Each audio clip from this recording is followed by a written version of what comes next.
మరి ఇందాక మీరు చెప్పిన హార్ట్ బర్న్‌నే ఎక్కువ సిట్యుయేషన్స్ ఉంటాయి. లేకపోతే హార్ట్ అటాక్స్ నిజంగా వచ్చే అవకాశాలు ఉంటాయి. గ్యాస్ట్రిక్ రిలేటెడ్‌గా గ్యాస్ సమస్య ఉన్న వాళ్ళకి హార్ట్ అటాక్ వస్తదని ఎక్కడ ఏ పుస్తకాల్లో లేదండి. కాకపోతే ఏంటంటే గ్యాస్ సమస్యలు ఉన్న వాళ్ళకి చెప్పాను కదండి, చాలా మందికి ఈ అప్పర్ వాల్వ్ అనేది లూజ్గా ఉంటుంది. వాళ్ళకి హార్ట్ బర్న్ కామన్గా ఉంటుంది. హార్ట్ అటాక్స్ పెరగొచ్చు. దేనివల్ల పెరగొచ్చు? రోజు బిర్యానీ తింటున్నారు అనుకోండి.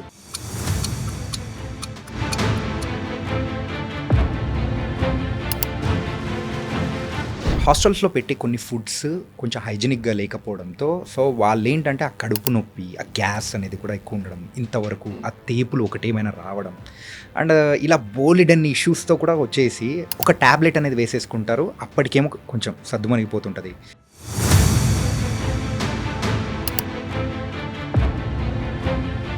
మన పెద్దవాళ్ళు అనేవాళ్ళు వేరే వాళ్ళు బాగుపడుతున్నారంటే అసూయ పడేవాళ్ళు, ఈర్ష్య వాళ్ళకి వీడి కడుపు మంట వస్తుందని అంటారు. అంటే వేరే వాళ్ళ మీద నెగిటివ్ ఫీలింగ్లో కూడా మన బాడీలో యాసిడ్ ఎక్కువ ప్రొడ్యూస్ అవుద్ది. సో యాసిడ్ ఎక్కువ ప్రొడ్యూస్ అయితే ఏమవుతుంది? అల్సర్స్ ఫామ్ అవటం, ఎసిడిటీ ఫామ్ అవటం, తేపులు ఎక్కువ రావటం, ఇవన్నీ కూడా ఉంటాయి.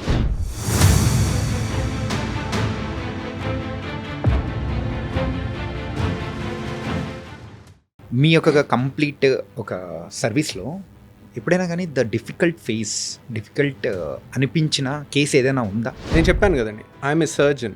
నేను సర్జరీ చేసిన తర్వాత పేషెంట్ చావు బతుకుల్లో ఉంటే దట్ డే, ఆ డే అంతా నాకు నిద్ర సరిగా పట్టదు. ఆ దాంట్లో ఒక్కోసారి నేను ఒక యంగ్స్టర్ 19 ఏళ్ల కుర్రోడికి నేను ఒకసారి బేరియాట్రిక్ ఆపరేషన్ చేశాను. ఓకే. 1000 మందిలో ఒకళ్ళకి వచ్చే కాంప్లికేషన్ అది వచ్చేది. ఓకే. ఇది 10 ఏళ్ల కింద జరిగింది. మంగళగిరి కుర్రోడు అబ్బాయి శ్రీనివాసన్. సో తనకి ఆల్మోస్ట్ చావు బతుకుల దాకా వెళ్ళాడు. ఒక నెల రోజు హాస్పిటల్లో ఉన్నాడు. 2 సర్జరీస్ మళ్ళీ చేసి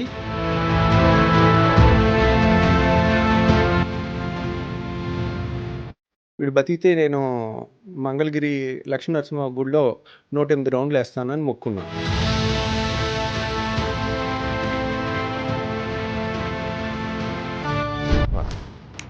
ఏమైందో తెలీదు, వాడు బతికిపోయాడు.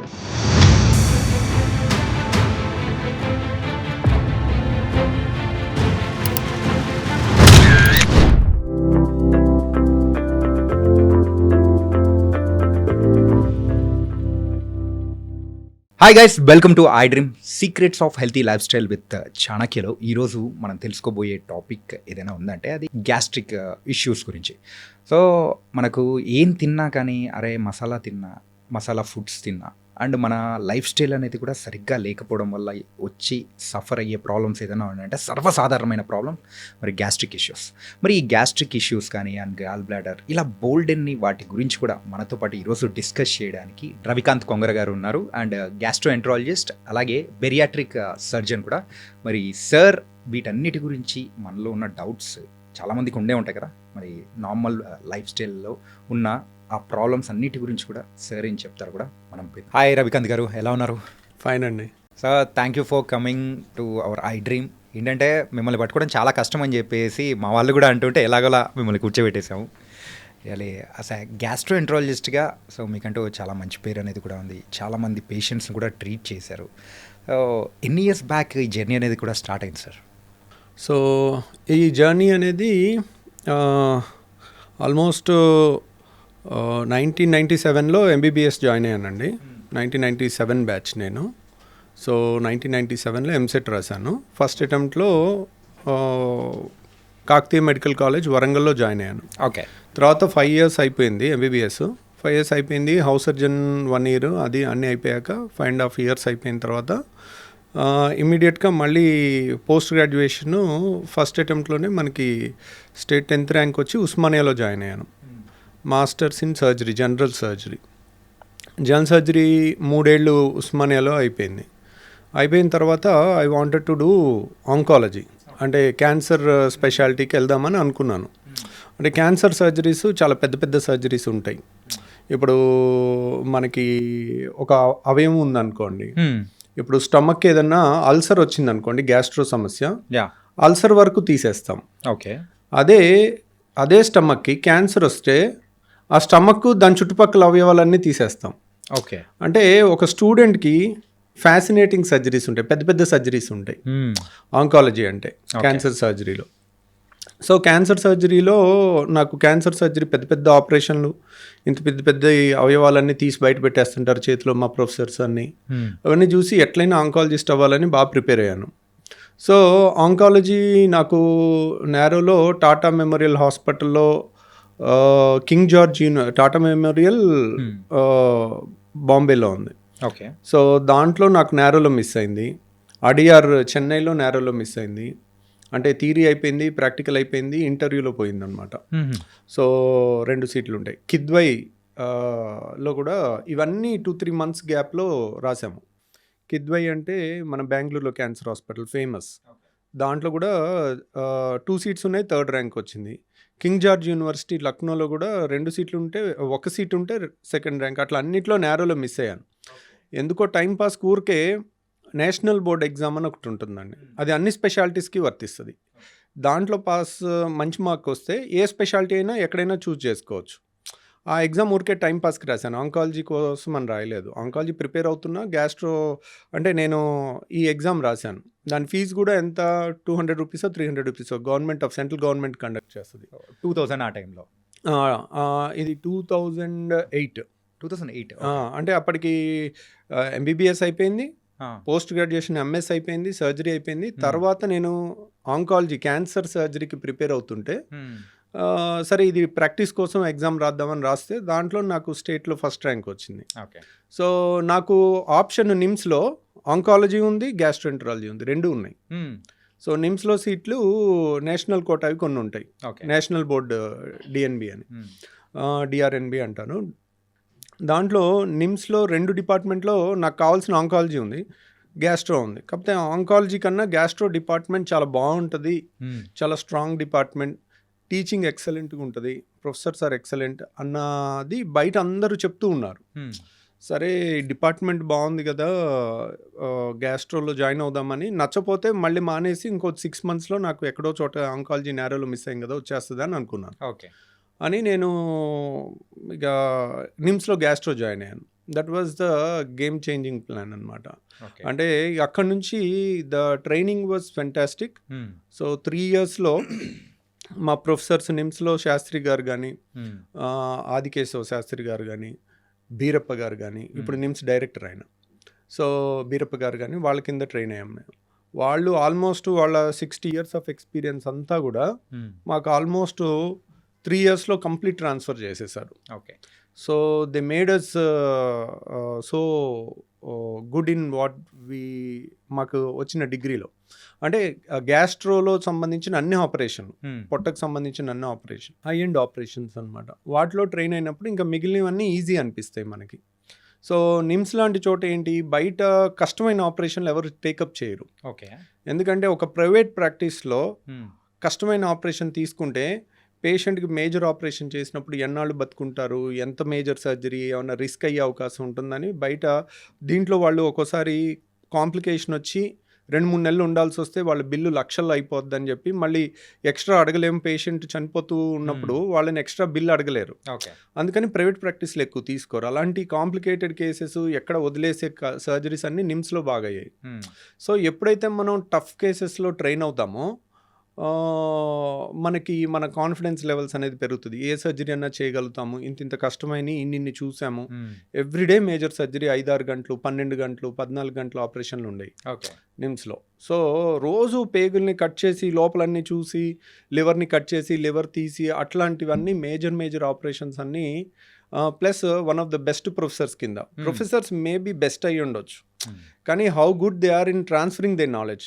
ఒకసారి they may be good in their skill, but అందరూ అంత బాగా నేర్పించకపోతే వాళ్ళ కింద చేసిన పెద్ద ఉపయోగం ఉండదు.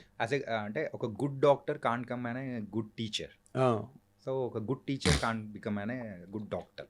అంటే ఏంటంటే ఒక స్కిల్ ఉందంటే ఇంకొకరి అది వచ్చే అవకాశాలు ఉండొచ్చు, ఉండకపోవచ్చు. అలా కాబట్టి మీరు కూడా సో లక్కీగా ట్రైనింగ్ వాస్ చాలా బాగా జరిగింది. సో ఇక అది అయిన తర్వాత గ్యాస్ట్రోలో అన్ని మేజర్ సర్జరీస్ చేసిన తర్వాత ఇంకా that was one of the best turn. ఒక్కోసారి ఏంటంటే destiny decide something better for us. నేను ఆంకాలజిస్ట్ అవుదాం అనుకున్నాను, గ్యాస్ట్రోఎంట్రాలజిస్ట్ అయ్యాను. గ్యాస్ట్రోలో లక్ ఏంటంటే ఒకసారి సర్జరీ చేస్తాము, పేషెంట్కి క్యూర్ అయిపోతుంది, మళ్ళీ జన్మలో మనతో పని ఉండదు. ఇది ఆంకాలజీలో, గ్యాస్ట్రోలో ఇప్పుడు గాల్ బ్లాడర్లో రాళ్ళు ఉన్నాయండి, ఆపరేషన్ చేసాం, క్యూర్ అయిపోయింది, మళ్ళీ మనతో పని ఉండదు. సో కష్టమైన ఇప్పుడు గర్భసంచి ఆపరేషన్ ఉంది, లాప్రోస్కోపీ, కీ హోల్ సర్జరీ. ఒకప్పుడు లాగా మేము అన్ని మేజర్ సర్జరీస్ కట్ చేసి లోపల పెద్ద పెద్ద ఆపరేషన్ చేసి ఉంటాం కాబట్టి ఇప్పుడు గర్భసంచి ఆపరేషన్ చేసే గైనకాలజిస్టులు ఉంటారు అనుకోండి, గర్భసంచి పక్కనే వెనకాలే పెద్ద పేగు ఉంటుంది, మోషన్ వెళ్ళే పేగు, ఒకసారి గట్టిగా దానికి అతుక్కుని ఉంటుంది. వీళ్ళు ఆపరేషన్ చేసేటప్పుడు అది కనుక ఇంజురీ అయింది అనుకోండి, సో వాళ్ళకి మోషన్ మొత్తం ఇన్ఫెక్షన్ అయిపోయి సెప్టిక్ అయిపోయి ప్రాణం మీదకి వస్తుంది. అందుకని వాళ్ళు కష్టమైన కేసులన్నిటికీ మేము బ్యాకప్ ఉండాలి. సో గైనకాలజీ ఈజీ కేసు ఉంటే వాళ్ళు చేస్తారు, టఫ్ కేసు ఉంటే మమ్మల్ని కూడా పిలుస్తారు. సో అట్లా ఇప్పుడు లాప్రోస్కోపిక్ సర్జరీలో కీ హోల్తో కష్టమైన హిస్టెక్టమీ సర్జరీస్ ఒకసారి చేసాం అనుకోండి, it is cured, that's all. So fibroid గడ్డలు ఉన్నాయి, దే ఆర్ నాట్ క్యాన్సర్, మనం తీసేసాం అనుకోండి క్యూర్ అయిపోతుంది. సో మనకి క్యూర్ రేట్ ఎక్కువ ఉంటుంది. ఇప్పుడు అదే ఆంకాలజీ క్యాన్సర్ సర్జరీలో ఉందనుకోండి, స్టేజ్ 1లో ఉంటే క్యూర్ రేట్ ఉంటుంది, స్టేజ్ 3 స్టేజ్ 4లో వస్తారు. ఒకసారి సర్జరీ చేస్తాము, పేషెంట్ మళ్ళీ 6 నెలల తర్వాత, సంవత్సరం తర్వాత రికరెన్స్తో వస్తారు. ఇంకా వాళ్ళు పాపం చనిపోయే వరకు మన చుట్టూ తిరుగుతూ ఉంటారు. పాపం వాళ్ళ బాధ అంతా మనకి ట్రాన్స్ఫర్ అవుతూ ఉంటుంది. Some times once we do surgery on a patient, we own them. So మన పేషెంట్ అన్న ఫీలింగ్ ఉంటుంది. వాళ్ళు మన ముందు పాపం కుంగి కుసించి పోతూ ఉంటే కనుక ఇట్స్ లైక్ చాలా బాధగా ఉంటుంది. సో ఆ గ్యాస్ట్రో చేయటం వల్ల గ్యాస్ట్రోలో కూడా ఇప్పుడు స్టమక్ క్యాన్సర్ ఉంటుంది, కోలన్ క్యాన్సర్ ఉంటుంది, ఇవన్నీ కూడా గ్యాస్ట్రోఎంట్రాలజిస్ట్ కూడా చేయొచ్చు. అప్పుడప్పుడు క్యాన్సర్ ఆపరేషన్, మేజర్ ఆపరేషన్లు కూడా చేస్తుంటాం. So but majority work 70% of the work non cancer work ఉంటుంది, కాబట్టి సాటిస్ఫాక్షన్ లెవెల్ ఎక్కువ ఉంటుంది. సో ఆ విధంగా గ్యాస్ట్రో జర్నీ అనేది స్టార్ట్ అయిందండి. ఇంకా అక్కడి నుంచి వచ్చిన తర్వాత గ్యాస్ట్రో సర్జరీ చేస్తూ ఉన్నప్పుడు మా అన్నయ్య ఒకటి అనేవాడు, అరే చాలా మంది ఒబిసిటీ పెరిగిపోతుంది, హీఈస్ ఏ ఎండోక్రైనాలజిస్ట్. అంటే డైలీ షుగర్ పేషెంట్ని, బీపీ పేషెంట్స్ని అందరినీ ఒక 100 మెంబర్స్ని చూస్తూ ఉండేవాడు. అరే చాలా మంది లావోళ్ళు వస్తున్నారు, వీళ్ళని తగ్గించాలి, కొత్త సర్జరీ ఒకటి వచ్చింది కదా బేరియాట్రిక్ సర్జరీ, ఇది చేసుకో, ఇది నేర్చుకురా అంటే, అసలు బేరియాట్రిక్ సర్జరీ చాలా ఈజీ, మేము చేసే చాలా పెద్ద పెద్ద ఆపరేషన్లు, అది అసలు నథింగ్, మేము చేసే ఆపరేషన్ ముందు అది నథింగ్ అని అనేవాడిని. నువ్వు ఒకటి కూడా చేయకుండా నథింగ్ అంటావేంట్రా అంటాడు. ఒకటి కూడా చేయాల్సిన అవసరం లేదు. Bariatric surgery is a stomach surgery, fundamental gastro సర్జరీలో మోస్ట్ బేసిక్ సర్జరీ. సో మరి అందరూ ఎందుకు భయపడుతున్నారు అని అనేవాడు. అందరూ ఈ బేరియాట్రిక్ సర్జరీ అంటే ఎక్కువ మంది చేయట్లేదు, ఎందుకు భయపడుతున్నారంటే technically it is easy surgery, but planning wise it's a difficult surgery. ఎందుకనంటే ఇప్పుడు మీరున్నారు, మీకు నేను ఒక ఆపరేషన్ చేశాను అనుకోండి, you are a youngster, healthy, fit person, మీకు నేను సర్జరీ చేసి బయటపడేయటం చాలా ఈజీ. మీరే 250 కేజీలు ఉండి మీకు చిన్న ఆపరేషన్, అపెండిక్స్ ఆపరేషన్ చేసినా లైఫ్ రిస్క్ ఉంటుంది. ఎందుకంటే 250 కేజీలు ఉన్నారనుకోండి, 200 కేజీలు ఉన్నాళ్ళు ఎప్పుడైతే బరువు ఎక్సెస్ ఉంటారో వాళ్ళ రిజర్వ్ కెపాసిటీస్ తగ్గిపోతాయి. ఇప్పుడు మీరు ఫర్ ఎగ్జాంపుల్ చూడండి, 160 కేజీస్ పైన ఉన్న మన చక్రి గారు ఉన్నారు, మ్యూజిక్ డైరెక్టర్, మెడ దగ్గర ఇలా ఉంటుంది, వాళ్ళకి రాత్రంతా గురకొస్తుంటుంది, నిద్ర పట్టదు, సిప్యాప్ అని మిషన్ పెట్టుకుంటే కానీ నిద్ర పట్టదు వాళ్ళకి. సో అలాంటి వాళ్ళు నిద్రలో చనిపోయే రిస్క్ చాలా ఎక్కువ ఉంటుంది. అలా చక్రి గారిది ఒక్కటి మీకు తెలుసు, నా దగ్గర ఒక 1,00,000 మంది పేషెంట్స్ని ఇప్పటి వరకు మనం చూసుంటాం అనుకోండి, 10,000 మంది లావోళ్ళని. అంటే ఓవరాల్గా అన్ని పేషెంట్స్ గత 20 ఏళ్ళలో చూసిన పేషెంట్స్ కాకుండా లావోళ్ళని ఒక 10,000 మందో 15,000 మందో చూసుంటాం అనుకోండి. దాంట్లో చాలా 150 కేజెస్ దాటి ఉండి వీళ్ళకి సర్జరీ చేయించుకోండి, బరువు తగ్గుతారు, 150 kgs is dangerous for them అని చెప్తాము. సో కొంతమంది ఏముంది ఇలాగే చెప్తున్నారు, ఈరోజు నడుస్తున్నాం కదా, ఏం ప్రాబ్లం ఉంది అని నెగ్లెక్ట్ చేస్తారు. చక్రి గారు లాగా నిద్రలో చనిపోయిన వాళ్ళు నా దగ్గర 160 మెంబర్స్ ఉన్నారు లిస్ట్. అంటే మన దగ్గర సర్జరీకి వస్తారు, నడుచుకుంటూ వస్తారు. సో ఏముంది చేయించుకోండి, మీరు ఉండాల్సింది 70 కేజీలు, ఉన్నది 170 కేజీలు, 100 కేజీలు ఎక్స్ట్రా ఉన్నారు, మీకు ఎప్పుడైనా లైఫ్ రిస్క్ ఉండొచ్చు అని చెప్తాము, వాళ్ళకి అది ఎక్కదు. సో వాళ్ళు ఏముందిలే డాక్టర్లు అలాగే చెప్తారులే, మెల్లగొద్దాంలే, 6 months ఆగొద్దాం, 1 year ఆగొద్దాం. వాళ్ళకి ఫస్ట్ భయం ఉంటుంది బేరియాట్రిక్ సర్జరీ అంటే. ఓకే. ఇప్పుడు బేరియాట్రిక్ సర్జరీ అనగానే నేను 2011లో స్టార్ట్ చేశానండి. నేను స్టార్ట్ చేయకముందు బేరియాట్రిక్ సర్జరీ అంత కామన్గా అవైలబుల్ లేదు సార్. ఈవెన్ ఇప్పటికి కూడా మీరు అంటూ ఉంటే బేరియాట్రిక్ సర్జరీ అంటే అసలు ఏంటి బేరియాట్రిక్ సర్జరీ అని కూడా అనిపిస్తుంది. అంటే ఎక్కువగా వినలేదు. సో ఈ సర్జరీ అనేది కూడా అంటే ఈ టైప్ ఆఫ్ సర్జరీస్ ఉంటాయా అని మాలాంటి కామన్ వాళ్ళకు ఇప్పుడు తెలుస్తూ ఉన్నాయి. ఎందుకని వినలేదంటే చాలామంది యంగ్స్టర్స్ కానీ సినిమా హీరోస్ కానీ ఒక 40 kgs సడన్గా తగ్గుతారు. ఒక 3 months to 6 monthsలో. చాలామంది దాన్ని రివీల్ చేయరు చేయించుకున్నామని. చాలామంది సెలబ్రిటీస్ చేయించుకున్నారు కానీ they don't reveal it. Majority of the unmarried girls and boys also ఈ చేయించుకుని తగ్గామని చెప్పడం అదొక స్టిగ్మా లాగా ఫామ్ అవుతుంది. అదొక నెగిటివ్ థింగ్ లాగా సొసైటీ చూస్తుంది. అందుకని చాలామంది సీక్రెట్గా చేయించుకుంటారు. కాబట్టి ఇది బయటికి ఎక్కువ రాదు. సో కానీ ఒక 30 years దాటిన వాళ్ళు, అలాంటి వాళ్ళు తగ్గితే ఒక 70 kgs 100 kgs తగ్గితే వాళ్ళ చుట్టుపక్కల చాలా మంది చూసి ఎలా తగ్గావు అని అడిగితే వాళ్ళు చాలా మంది చెప్తారు. అట్లా ఒక్క పేషెంట్ నుంచి మనకి 100 పేషెంట్లు వస్తారు. ఎందుకంటే it is obvious, result is obvious. So అంత ఫ్యాసినేటింగ్గా కనపడతా ఉంటుంది. సో మీరు ఒక అపెండిక్స్ ఆపరేషన్ చేయించారు, మీరు చెప్తే కానీ తెలీదు. అదే మీరు 150 kgs నుంచి 60 kgsకి వచ్చారనుకోండి, అది వాళ్ళు గుర్తుపట్టరు. ఎవరు నువ్వేనా, నువ్వా, మీ బ్రదరా, ఏంటి ఇలా అయిపోయావు, ఏమన్నా జబ్బు చేసిందా, లేకపోతే ఇలా అయిపోయావు, ఇంత సడన్గా మామూలుగా హెల్తీగా తగ్గలేరు కదా అన్న క్వశ్చన్స్ డిస్కషన్స్ వచ్చి. సో ఇప్పుడు మనం ఆల్మోస్ట్ ఇండియాలో బేరియాట్రిక్ సర్జరీ సౌత్ ఇండియాలో we do the highest number of surgeries అండి. అప్రాక్సిమేట్లీ ఎన్ని చేసి ఉంటారు అనుకోవచ్చు సార్? సో మొత్తం 3600 దాకా చేసామండి పైన. సో కాకపోతే ఎవ్రీ మంత్ అరౌండ్ 30-35 సర్జరీస్ వరకు జరుగుతూ ఉంటాయి. బేరియాట్రిక్ ఇంకా గ్యాస్ట్రో సర్జరీస్ వేరే జరుగుతుంటాయి. బరువు తగ్గే మాత్రం అరౌండ్ 30 జరుగుతుంటాయి. ఓకే. సో మనకి ఈ సర్జరీస్లో మనకి ఉన్న అడ్వాంటేజ్ ఏంటి అంటే, ఇప్పుడు సపోజ్ ఒక పెద్ద కార్పొరేట్ హాస్పిటల్కి వెళ్ళారనుకోండి, ఒక డాక్టర్ డజంట్ హ్యావ్ ఎ సే. ఇప్పుడు ఒక doctor want to give a concession to the patient. Some times corporate rules ప్రకారము డాక్టర్కి ఎక్కువ ఫ్రీడమ్ ఉండదు. లక్కీగా నేను కొంచెం చిన్న ప్లేస్కి వెళ్ళింది కూడా కారణం అదే, విజయవాడకి. సార్ అదే నేను నెక్స్ట్ క్వశ్చన్ అదే ఉంది సార్. ఇది మొత్తం ఉంది కాబట్టి, సో యూజువల్గా మీరు చదువుకునింది అండ్ పుట్టి పెరిగింది మొత్తము తెలంగాణ నేపథ్యం, తెలంగాణలో, కానీ సెటిల్ అయింది మాత్రం విజయవాడలో. అండ్ మీకు వచ్చే పేషెంట్స్ కూడా రీసెంట్ టైమ్స్లో ఒకసారి అబ్జర్వ్ చేసుకుంటే as per research Hyderabad side నుంచి కానీ ఇక్కడ మీ దగ్గరకు వచ్చి కన్సల్ట్ అయ్యే వాళ్ళు కూడా పెరుగుతూ ఉన్నారు. అండ్ మీ నాలెడ్జ్ షేరింగ్ అనేది కేవలము డైరెక్ట్గా వచ్చి కన్సల్ట్ అయ్యే వాళ్ళు అంటే వాళ్ళ వరకే కాకుండా, సో త్రూ వీడియోస్ ద్వారా కూడా మీరైతే అంటే ఇలా ఉంటుంది, ఈ టైప్ ఆఫ్ ప్రాబ్లమ్స్ అనేది కూడా ఉంటుందని చెప్పేసి ఒక అవగాహన అనేది కూడా త్రూ వీడియోస్ అనేది కూడా షేర్ చేస్తున్నారు. సో అలా you became one of the famous sir. So it was very nice also. ఏంటంటే మనము అంటే ఆ డాక్టర్కి వెళ్ళాలి అని ఎవరైనా అనుకున్నారు అంటే వీడియో చూసి okay so she's a perfect అంటే హీఈస్ అ పర్ఫెక్ట్ అనుకొని కన్సల్ట్ అయ్యే వాళ్ళే చాలామంది వచ్చే ఉంటారు. సో ఇలా అన్ని క్వశ్చన్స్ ఉన్నాయి సార్.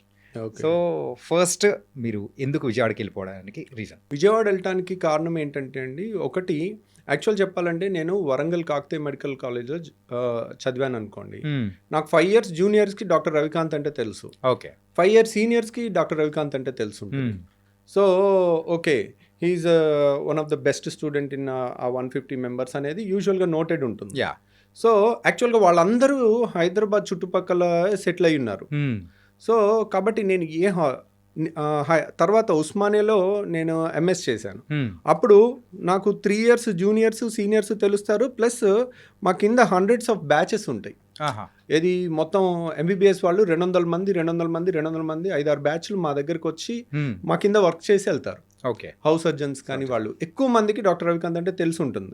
ఇది హైదరాబాద్లో. తర్వాత నిమ్స్లో కూడా అంతే. నిమ్స్లో వర్క్ చేసినప్పుడు కూడా ఇక్కడ ఉన్నాం కాబట్టి.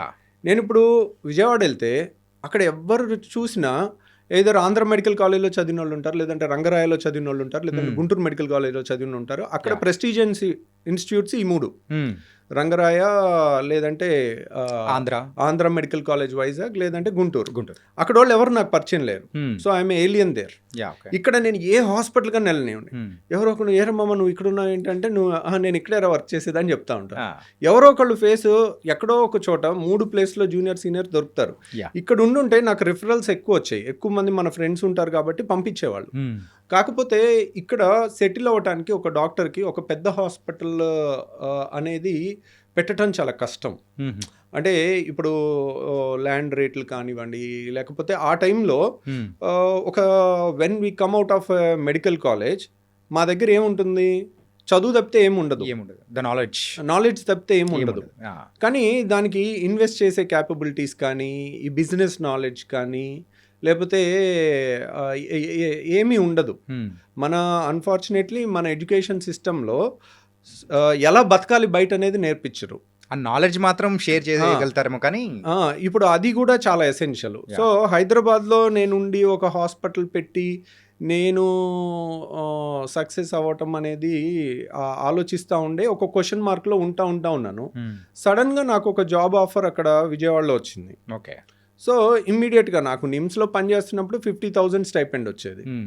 వెంటనే 1.5 lakh నాకు విజయవాడలో ఆఫర్ వచ్చింది.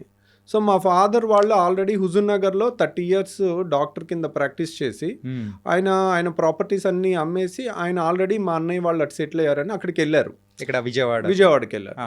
సో అన్నయ్య ఉన్నారు, లేకపోతే మా నాన్నగారు అక్కడ ఉన్నారు, అక్కడ ఆఫర్ వచ్చింది.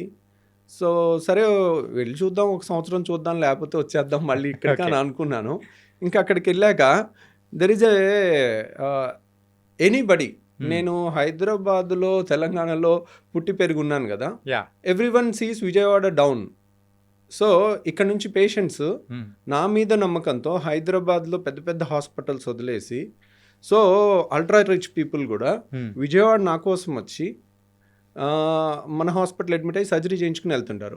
వాళ్ళ చుట్టాలకి ఎవరికి చెప్పినా కానీ హైదరాబాద్ నుంచి విజయవాడ ట్రీట్మెంట్కి వెళ్తున్నాం అని దే సీ దెమ్ డౌన్. అంటే ఒక స్టెప్ దిగినట్టే కదా అనిపిస్తుంది, దిగినట్టు ఉంటుంది. సో వాళ్ళు దానికి ఎక్స్ప్లెయిన్ చేయటానికి నాకు నమ్మకం కుదిరింది, నేను వెళ్తున్నా అని చెప్తుంటారు. కానీ ఒకరికి చెప్పిన తర్వాత ఇంకొకరికి చెప్పాల్సి వస్తుంది.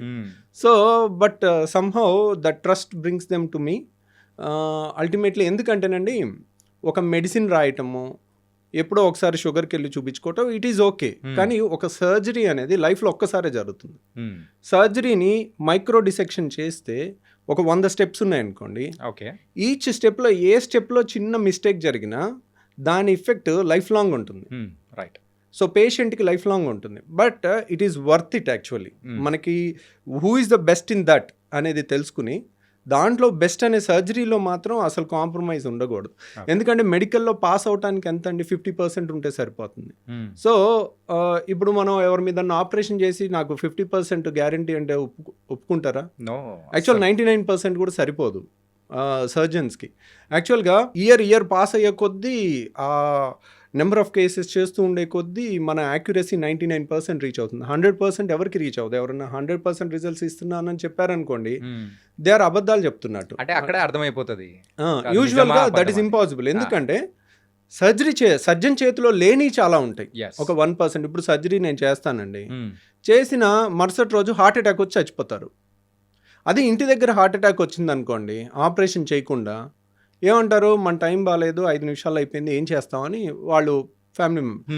ఆపరేషన్ అయిన మరుసటి రోజు హార్ట్ అటాక్ వచ్చింది అనుకోండి, అందరూ సస్పీషియస్గా చూస్తారు. ఏమంటే ఇన్నాళ్ళు రాంది ఇప్పుడు ఎందుకు వస్తుందండి, మీరు ఆపరేషన్ ఏదో చేసి ఫెయిల్ చేసి ఉంటారు, లేదంటే మీరు ఏదో తప్పు చేసి ఉంటారు, అన్ని క్వశ్చన్ మార్క్స్. ఇప్పుడు పేషెంట్స్కి అనుమానం ఉండుండకపోవచ్చు, కానీ ఆ కార్యక్రమాల దగ్గర దినం దగ్గర కానీ వచ్చే జనాల్లో ఒక్కొక్క క్వశ్చన్ రేస్ చేసేసరికి లేని అనుమానాలు వస్తూ ఉంటాయి. అంటే ఒక పేషెంట్ని it's a stressful job actually surgery అనేది. ఇప్పుడు surgery is the last preferred job. ఇప్పుడు మీరు చూడండి, ఎంబీబీఎస్ అయిపోయిన తర్వాత 100 మంది స్టూడెంట్స్ని వెళ్ళి అడగండి ఎంతమంది సర్జన్ అవుతావని. కొంచెం రేర్ ఉంటారేమో సార్. ఎవరు లేరు. Surgery is the last thing to be preferred. ఎందుకు? Surgery is the most difficult surgery branch. అంటే ఈ డిమాండ్స్ హై. మీరు సర్జరీ చేస్తారండి, పేషెంట్కి బాగాలేదు. Do you think a surgeon can sleep peacefully on that day? No. మీరు ఈరోజు ఒక యంగ్స్టర్కి ఆపరేషన్ చేశారండి, 20 ఏళ్ళ అమ్మాయికో అబ్బాయికో ఆపరేషన్ చేశారు. వాళ్ళు ఈరోజు రాత్రి బాగాలేదు, పల్సో బీపీఓ పడిపోయి ప్రాణహానిలో ఉన్నారనుకోండి, డూ యూ థింక్ ఆ సర్జన్కి నిద్ర పట్టుద్ది అనుకుంటున్నారా? మనిషి అనేవాడైతే మాత్రం ఎవడు నిద్రపోడు, నిజమైన హ్యూమన్ ఉన్నవాడు. ఎందుకంటే ఒక యంగ్స్టర్ మనం ఆపరేషన్ చేసిన పేషెంట్కి ఏదైనా బాగాలేదంటే యూజువల్గా surgical job is very stressful and very technically demanding and one of the it needs the highest intelligent people. But highest of the highest intelligent people most difficult దానికి నేను ఎందుకు వెళ్ళాలి? నేనెందుకు నా లైఫ్ స్పాయిల్ చేసుకోవాలి? ఇంత స్ట్రెస్ నాకెందుకు? నేను మెడిసిన్లోకి వెళ్ళిపోతాను, హాయిగా రోజుకి 20 మందినో 50 మందినో చూసుకుంటాను, ప్రిస్క్రిప్షన్ రాస్తాను, నాకు రిస్క్ లేదు. మెడిసిన్ రాస్తాను, టెస్టులు రాస్తాను, సరిపోతుంది, ఎంతో కొంత రెవెన్యూ వస్తుంటుంది, రిస్క్ లేని జాబ్. సో అందరూ, నేను స్టేట్ 10th ర్యాంక్ అండి, ఎంబీబీఎస్ అయిపోయాక పోస్ట్ గ్రాడ్యుయేషన్ ఎగ్జామ్లో, పీజీ ఎంట్రన్స్ ఎగ్జామ్లో. సో నేను ఉస్మానియాలో, మా నాన్నకి సర్జరీ అంటే ప్రాణం. He was a passionate surgeon. MBBS చేసి అప్పట్లోనే సర్జరీస్ చేసేవాడు. ఆయన ఎంఎస్ జనరల్ సర్జరీ చేద్దాం అనుకున్నాడు, నారోలీ 1%తో తను మిస్ అయ్యారు. యాక్చువల్గా అంటే మీ ఫ్యామిలీస్లోనే ఇది ఉందా సార్? ఏంటి నారోలో అక్కడ వరకు వచ్చి ఆగిపోవడం అనేది? డాడీకి ఉందంటున్నారు. యాక్చువల్గా మీరు ఆంకాలజీకి వెళ్దాం అనుకున్న టైంలో కూడా 3 or 4 రాసినప్పుడు అక్కడ కూడా కరెక్ట్ ఒక స్టెప్ అంటే బిహైండే ఆగిపోయారు. మేబీ అంటే ఆ టైం ఏంటంటేనండి, మనం కావాలనుకునే దానికన్నా కూడా బెటర్ థింగ్ ఏమో మనకు వచ్చింది. We never know what we desperately want may not be the best for us. మనకు ఆ రోజు ఆ నాలెడ్జ్ ఉండదు. సో ఇండైరెక్ట్లీ స్పీకింగ్ మా నాన్నకు జరిగింది కానీ నాకు జరిగింది కానీ actually the best thing. Automatically it happened. What we wanted was not the best thing actually. ఎందుకంటే మా నాన్న అనుకున్నది సర్జన్ అవుదామని. ఆ కాలంలో సర్జన్ అయిన దానికన్నా he was a general practitioner. MBBS చేసి డైలీ 100 మందిని ఓపీ చూసేవాళ్ళు, డైలీ గైనిక్ ప్రాక్టీస్ చేసేవాళ్ళు, డెలివరీస్ చేసేవాళ్ళు, సిజేరియన్స్ చేసేవాళ్ళు, సర్జరీస్ చేసేవాళ్ళు. ఓకే, ఒక డాక్టర్కి అంతకన్నా సాటిస్ఫాక్షన్ ఏది ఉండదండి. పాతకాలం ఎంబీబీఎస్ డాక్టర్లు అంటే దేనికైనా ఆన్సర్ ఉండేది వాళ్ళ దగ్గర. He was trained in a Nellore Ramachandra Reddy hospital ప్రజా వైద్యశాలలో ట్రైన్ అయినారు. హీ వాజ్ ఏ కమ్యూనిస్ట్ అనమాట. సో కమ్యూనిస్టులకి అక్కడ వాళ్ళు కమ్యూనిస్ట్ హాస్పిటల్ కాబట్టి వాళ్ళకి ఎక్స్ట్రాడినరీ ట్రైనింగ్ ఇచ్చేవాళ్ళు. అంటే ఒక జనరల్ సర్జరీ పోస్ట్ గ్రాడ్యుయేషన్ చేసిన వాళ్ళకన్నా బాగా ట్రైనింగ్ ఇచ్చేవాళ్ళు. సో డిగ్రీ లేదని బాధే కానీ he use to do everything. Okay. So but మా అన్నయ్యని ట్రై చేశాడు సర్జన్ అవుతామని, నాకొద్దు బాబు అన్నాడు. ఓకే. నాకేంటంటే నాకేది లేదు, నాకు ఏదైనా okay, there is nothing less అండి. ఇప్పుడు body part it is a whole body is a unique thing. ఇప్పుడు నేను గుండె గొప్పదా కిడ్నీ గొప్పదా అంటే దేని గొప్పతనం అది. ఇప్పుడు ప్రతి మనిషికి అన్ని అవయవాలు ఉంటాయి. ఏ అవయవంకి జబ్బు వస్తే దాని గొప్పతనం బయటపడుద్ది. అంతేగాని ఇప్పుడు మనకి ముక్కు అవసరమే, మూతి అవసరమే, హార్ట్ అవసరమే. ఏది ఎక్కువ కాదు, ఏది తక్కువ కాదు. సో అందుకని నేను ఏదైనా ఓకే అని అనుకున్నాను. సో సర్జరీలోకి వెళ్ళాను. నేను వెళ్ళినప్పుడు నేను స్టేట్ 10th ర్యాంక్ వచ్చి నేను సర్జరీ ఉస్మానియాలో సీట్ తీసుకోగానే నా వెనకాల అతను, అమ్మయ్యా వీడు ఉస్మానియాలో జనరల్ మెడిసిన్ తీసుకోలేదు, వీడు తీసుకుంటే నాకు వచ్చేది కాదు, అమ్మయ్యా నాకు జనరల్ మెడిసిన్ వస్తుంది. వాడు వెనకాల అమ్మ వీడికి రేడియాలజీ తీసుకోలేదు, ఈడవాడు పిచ్చి వెరుబాగులో లాగున్నాడు, రేడియాలజీ ఇంత డిమాండింగ్ వదిలేశాడు, నాకు రేడియాలజీ వస్తుంది ఉస్మానియాలో సీటు. ఎందుకంటే 1-2 సీట్లే ఉండేవి. నేను 10th ర్యాంక్ నేను తీసుకుంటే వాళ్ళకి వచ్చేది కాదు. సో అట్లా లెక్కలేసుకున్నారు. తర్వాత ఉస్మానియాలో ప్రెస్టీజియస్ ఉస్మానియాలో జనరల్ సర్జరీ నేను స్టేట్ 10th ర్యాంక్ వచ్చి ఫస్ట్ సీట్ తీసుకుంటే సెకండ్ సీటు 160 ర్యాంక్ వరకు ఎవరు తీసుకోలే.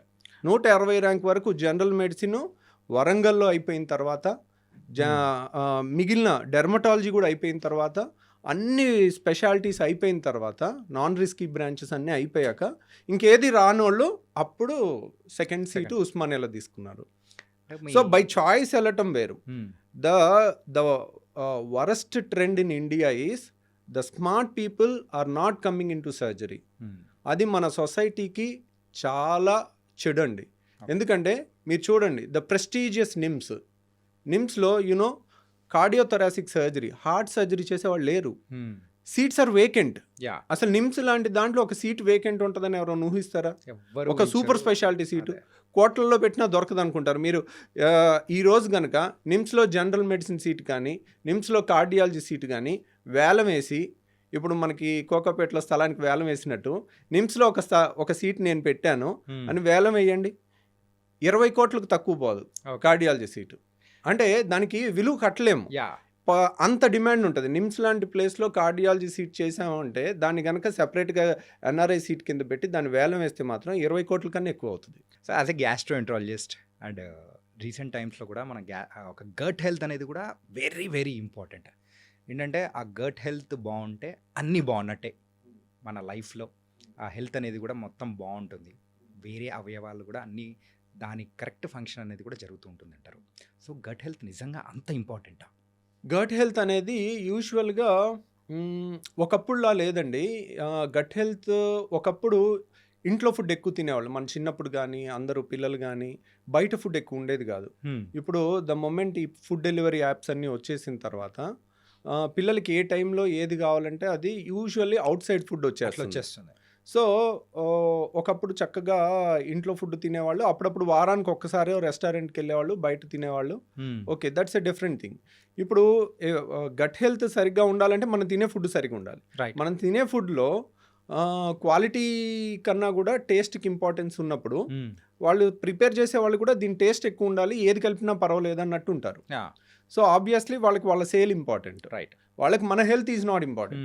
బట్ ఇంట్లో మన మదర్ ప్రిపేర్ చేశారనుకోండి, వాళ్ళకి టాప్ ప్రియారిటీ ఉంటుంది, మన హెల్త్ బాగుండాలి, కొంత టేస్ట్ ఉండాలని రెండూ ఉంటాయి. యా ఆ ప్రేమ అనేది ఉంటుంది, వీళ్ళ ఆరోగ్యం అనేది ఉంటుంది. అది అవుట్ సైడ్ ఫుడ్ డెలివరీ యాప్స్లో అది ఉండదు. కాబట్టి మనం చెత్త అంతా తినేసరికి ఇప్పుడు గట్ హెల్త్ చాలా మంది గ్యాస్ గ్యాస్ గ్యాస్ గ్యాస్ అని ఉదయం లేస్తే గ్యాస్, అదే అందరూ సాధారణం ఫోన్లన్నీ అయిపోయింది గ్యాస్. సార్ అదైతే. అంతా గ్యాస్ మయం లాగా అయిపోయింది ప్రపంచం అంతా. అందరూ సార్ గ్యాస్ అంటారు, లేదంటే తేపులు అంటారు, లేదంటే కింద నుంచి అంటారు, లేకపోతే ఉబ్బరం అంటారు, ఇంకా విచిత్రమైన కంప్లైంట్లు. అంటే మనం విచిత్రమైన ఫుడ్లు తిన్నప్పుడు రైట్. అన్ని టెక్స్ట్ బుక్లో డిస్క్రైబ్ చెయ్యని కంప్లైంట్స్తో వస్తుంటారు. ఓకే. ఎందుకంటే టెక్స్ట్ బుక్లు పేషెంట్ చూసి రాస్తారు, యా కాబట్టి బుక్లో ఉన్నదంతా పేషెంట్లో ఉండాలనుకుంటే ఉండదు. ఎందుకంటే ఈ బుక్కులు రాసే టైంలో ఈ ఫుడ్ డెలివరీ యాప్లు లేవు. ఓకే. కాబట్టి ఇప్పుడు వచ్చే కంప్లైంట్స్ అన్ని చూస్తుంటే ఇంకా విచిత్రమైన కంప్లైంట్లు వస్తున్నాయి. ఇప్పుడు అంటే ఇప్పుడు బుక్స్ కనుక రాస్తే, అంటే అప్పుడు బుక్స్ సుమారు ఒక 1000 పేజెస్ అప్రాక్సిమేట్ మనం అనుకున్నాం. అంటే ఇప్పుడు సుమారు ఒక 50,000 పేజెస్, 1,00,000 పేజెస్ పెట్టుకొని బుక్ పెట్టుకొని ఇంత పెట్టి తిరగాలి. రోజుకి బుక్కుల సైజ్ పెరిగిపోతుంది. So but okay, gut health is very important. మన పేగులో ఆల్మోస్ట్ ట్రిలియన్స్ ఆఫ్ బ్యాక్టీరియా ఉంటాయండి. They are all good bacteria, మనకి హెల్ప్ చేస్తూ ఉంటాయి. మనకి కొన్ని హార్మోన్స్ని తయారు చేస్తాయి, మనకి కొన్ని ఇమ్యూనిటీ పవర్ని పెంచే బ్యాక్టీరియా ఉంటాయి. They are symbiosis. ఇప్పుడు మనకి కొన్ని బ్యాక్టీరియా, మనకి చాలా మంచి బ్యాక్టీరియా ఎక్కువ ఉండాలి. సో కొన్ని చెడు బ్యాక్టీరియా కూడా ఉంటాయి.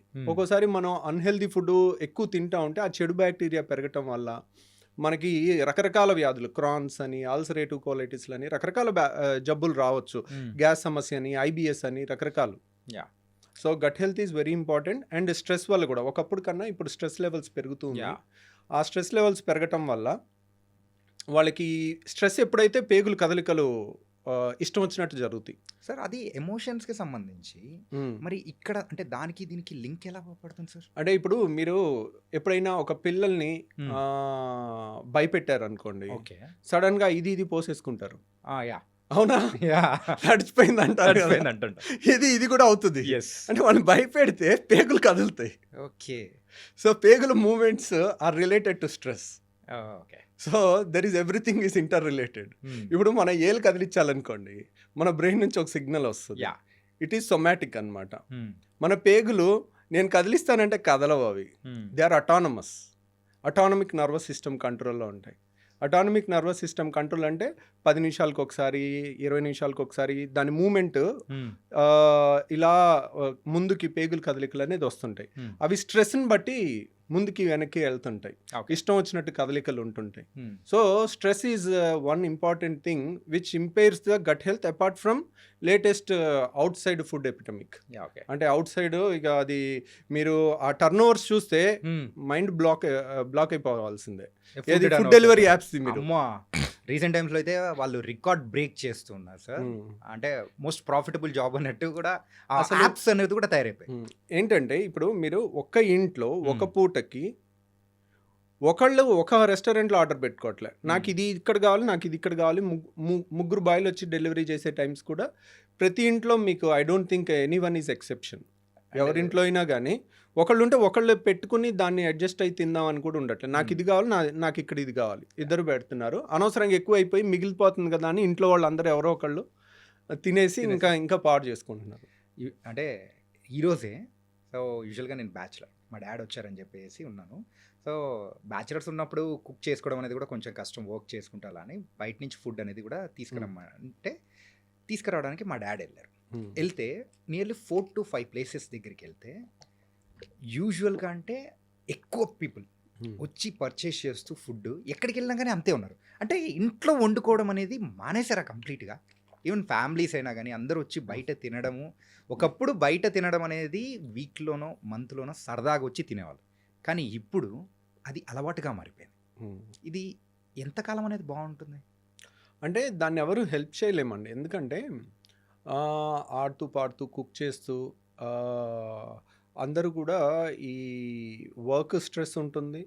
వాళ్ళ వర్క్ దేంట్లో అయినా వర్క్ 7-8 గంటలు పనిచేసి వాళ్ళు వెళ్ళి కుక్ చేసుకోవాలనుకున్న చాలాసార్లు ఉమెన్ కూడా వర్క్ చేస్తూ ఉంటారు. ఒకప్పుడులాగా లేదు. ఇప్పుడు వైఫ్ హస్బెండ్ ఇద్దరు జాబ్ చేస్తున్నారు అనుకోండి, పిల్లలకి కుక్ చేసి పెట్టాలంటే అంత ఈజీ జాబ్ కాదు. ఓకే. సో ఉమెన్ చాలా నలిగిపోతూ ఉంటారు. అటు జాబ్ చూసుకోలేక, ఇటు ఇంట్లో ఫ్యామిలీని మేనేజ్ చేయలేక, ప్లస్ ఇవన్నీ మంచిగా వండి పెట్టినా టేస్ట్ కొద్దిగా తగ్గిందని వీళ్ళు మళ్ళీ బయట ఆర్డర్ పెట్టుకుంటారు. ఎటు తిప్పినా కానీ మళ్ళీ బయట నుంచి ఒక ఫుడ్ రావాల్సిందే. ఇప్పుడు పిల్లలకి మంచి హెల్దీది అని చెప్పి చేయగలం, కానీ వాళ్ళు వెనకాల తిరిగి పెట్టాలంటే ఒకప్పుడు పిల్లలకి గంట సేపు తిరిగి పెట్టేవాళ్ళు నోట్లో. ఇప్పుడు ఎక్కడ వీలవుతుందండి పాపం? అంతా ఫాస్ట్ మూవింగ్ వరల్డ్ అయిపోయింది. అంతా ఎవరి జాబ్లో వాళ్ళకి స్ట్రెస్లు అన్నీ ఉంటున్నాయి. సో ఏముందిలే, ఒక క్లిక్లో మనకు వచ్చేస్తుంది కదా, ఈజీగా అయిపోతుంది కదా. That's a convenience. కన్వీనియన్స్ని వీ కెనాట్ స్టాప్. ఓకే, మనం ఆపలేము. అదేంటంటే వాలంటరీగా ఓహో దిస్ ఇస్ నాట్ రైట్ అనేది మనం మెల్లగా ఇంజెక్ట్ చేస్తుంటే దే థింక్ ఓవర్, ఓకే ఇది కరెక్ట్ కాదు నాన్న, ఇది కరెక్ట్ కాదు. వారానికి ఒక రోజు అని ఒక ఫ్యామిలీలో rule, family head mother father ఒక రూల్ పెట్టుకున్నారనుకోండి, ఓకే సమ్టైమ్స్ పిల్లలు వింటారు. మెల్లమెల్లగా అలాంటి అలవాటు చేస్తే యూజువల్గా అలాంటి డిసిప్లిన్ ఫ్యామిలీస్ కూడా చాలా ఉంటున్నాయి, బయట ఫుడ్ ఎక్కువ వద్దు అని. సో కానీ దాన్ని ఆపటం అంత ఉప్పెన్లాగా మీద పడిపోతూ ఉంటుంది. It's not easy thing. Sir recent టైమ్స్లో కూడా కొన్ని బయట వింటున్నది ఏంటంటే హాస్టల్స్లో పెట్టే కొన్ని ఫుడ్స్ కొంచెం హైజీనిక్గా లేకపోవడంతో సో వాళ్ళు ఏంటంటే ఆ కడుపు నొప్పి, ఆ గ్యాస్ అనేది కూడా ఎక్కువ ఉండడం, ఇంతవరకు ఆ తేపులు ఒకటేమైనా రావడం అండ్ ఇలా బోలెడన్ని ఇష్యూస్తో కూడా వచ్చేసి ఒక ట్యాబ్లెట్ అనేది వేసేసుకుంటారు. అప్పటికేమో కొంచెం సర్దుమణిగిపోతుంటుంది అండ్ కొన్ని శాషెట్స్ వస్తాయి వాటర్లో వేసేసుకొని తాగడం. సో ఇది రెగ్యులర్గా చేస్తూ ఉన్నారనుకోండి, ఎక్కువ డ్యామేజెస్ అయ్యే అవకాశాలు ఉంటాయంటారా? అంటే ఇప్పుడు చూడండి, ఒకప్పుడు కూడా మన పెద్దవాళ్ళు అనేవాళ్ళు వేరే వాళ్ళు బాగుపడుతున్నారంటే అసూయ పడేవాళ్ళు, ఈర్ష్య వాళ్ళకి వీడి కడుపు మంట వస్తుందని అంటారు. అర్థమైంది? అవును, కడుపు మంట, నీకేంటి కడుపు మంట అంటారు. అంటే వేరే వాళ్ళ మీద నెగిటివ్ ఫీలింగ్లో కూడా మన బాడీలో యాసిడ్ ఎక్కువ ప్రొడ్యూస్ అవుద్ది. సో యాసిడ్ ఎక్కువ ప్రొడ్యూస్ అయితే ఏమవుతుంది, అల్సర్స్ ఫామ్ అవటం, ఎసిడిటీ ఫామ్ అవటం, తేపులు ఎక్కువ రావటం, ఇవన్నీ కూడా ఉంటాయి. సో అలాగే ఇప్పుడు అన్హెల్దీ ఫుడ్ ఉంటుంది, స్ట్రెస్ ఉంటుంది, స్ట్రెస్లో కూడా యాసిడ్స్ ఎక్కువ ప్రొడ్యూస్ అవుతాయి.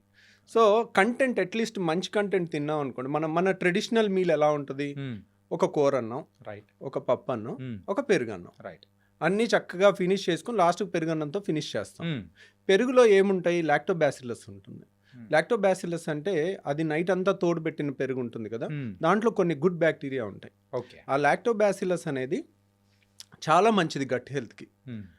మన మంచి బ్యాక్టీరియాని బాడీలో పెంపొందిస్తుంది. ఇలాంటివి మన ట్రెడిషనల్ ఫుడ్ కొంచెం టేస్ట్ తగ్గినా దానికి అడ్జస్ట్ అయ్యి ఉంటే కనుక యూజువల్గా మన గట్ హెల్త్ ఇంప్రూవ్ అవుతుందండి. ఒకప్పుడు మా చుట్టాల్లో ప్రొఫెసర్ వెంకటేశ్వరరావు గారు అని ఉన్నారు. He was a very famous scientist అనమాట. ఓకే.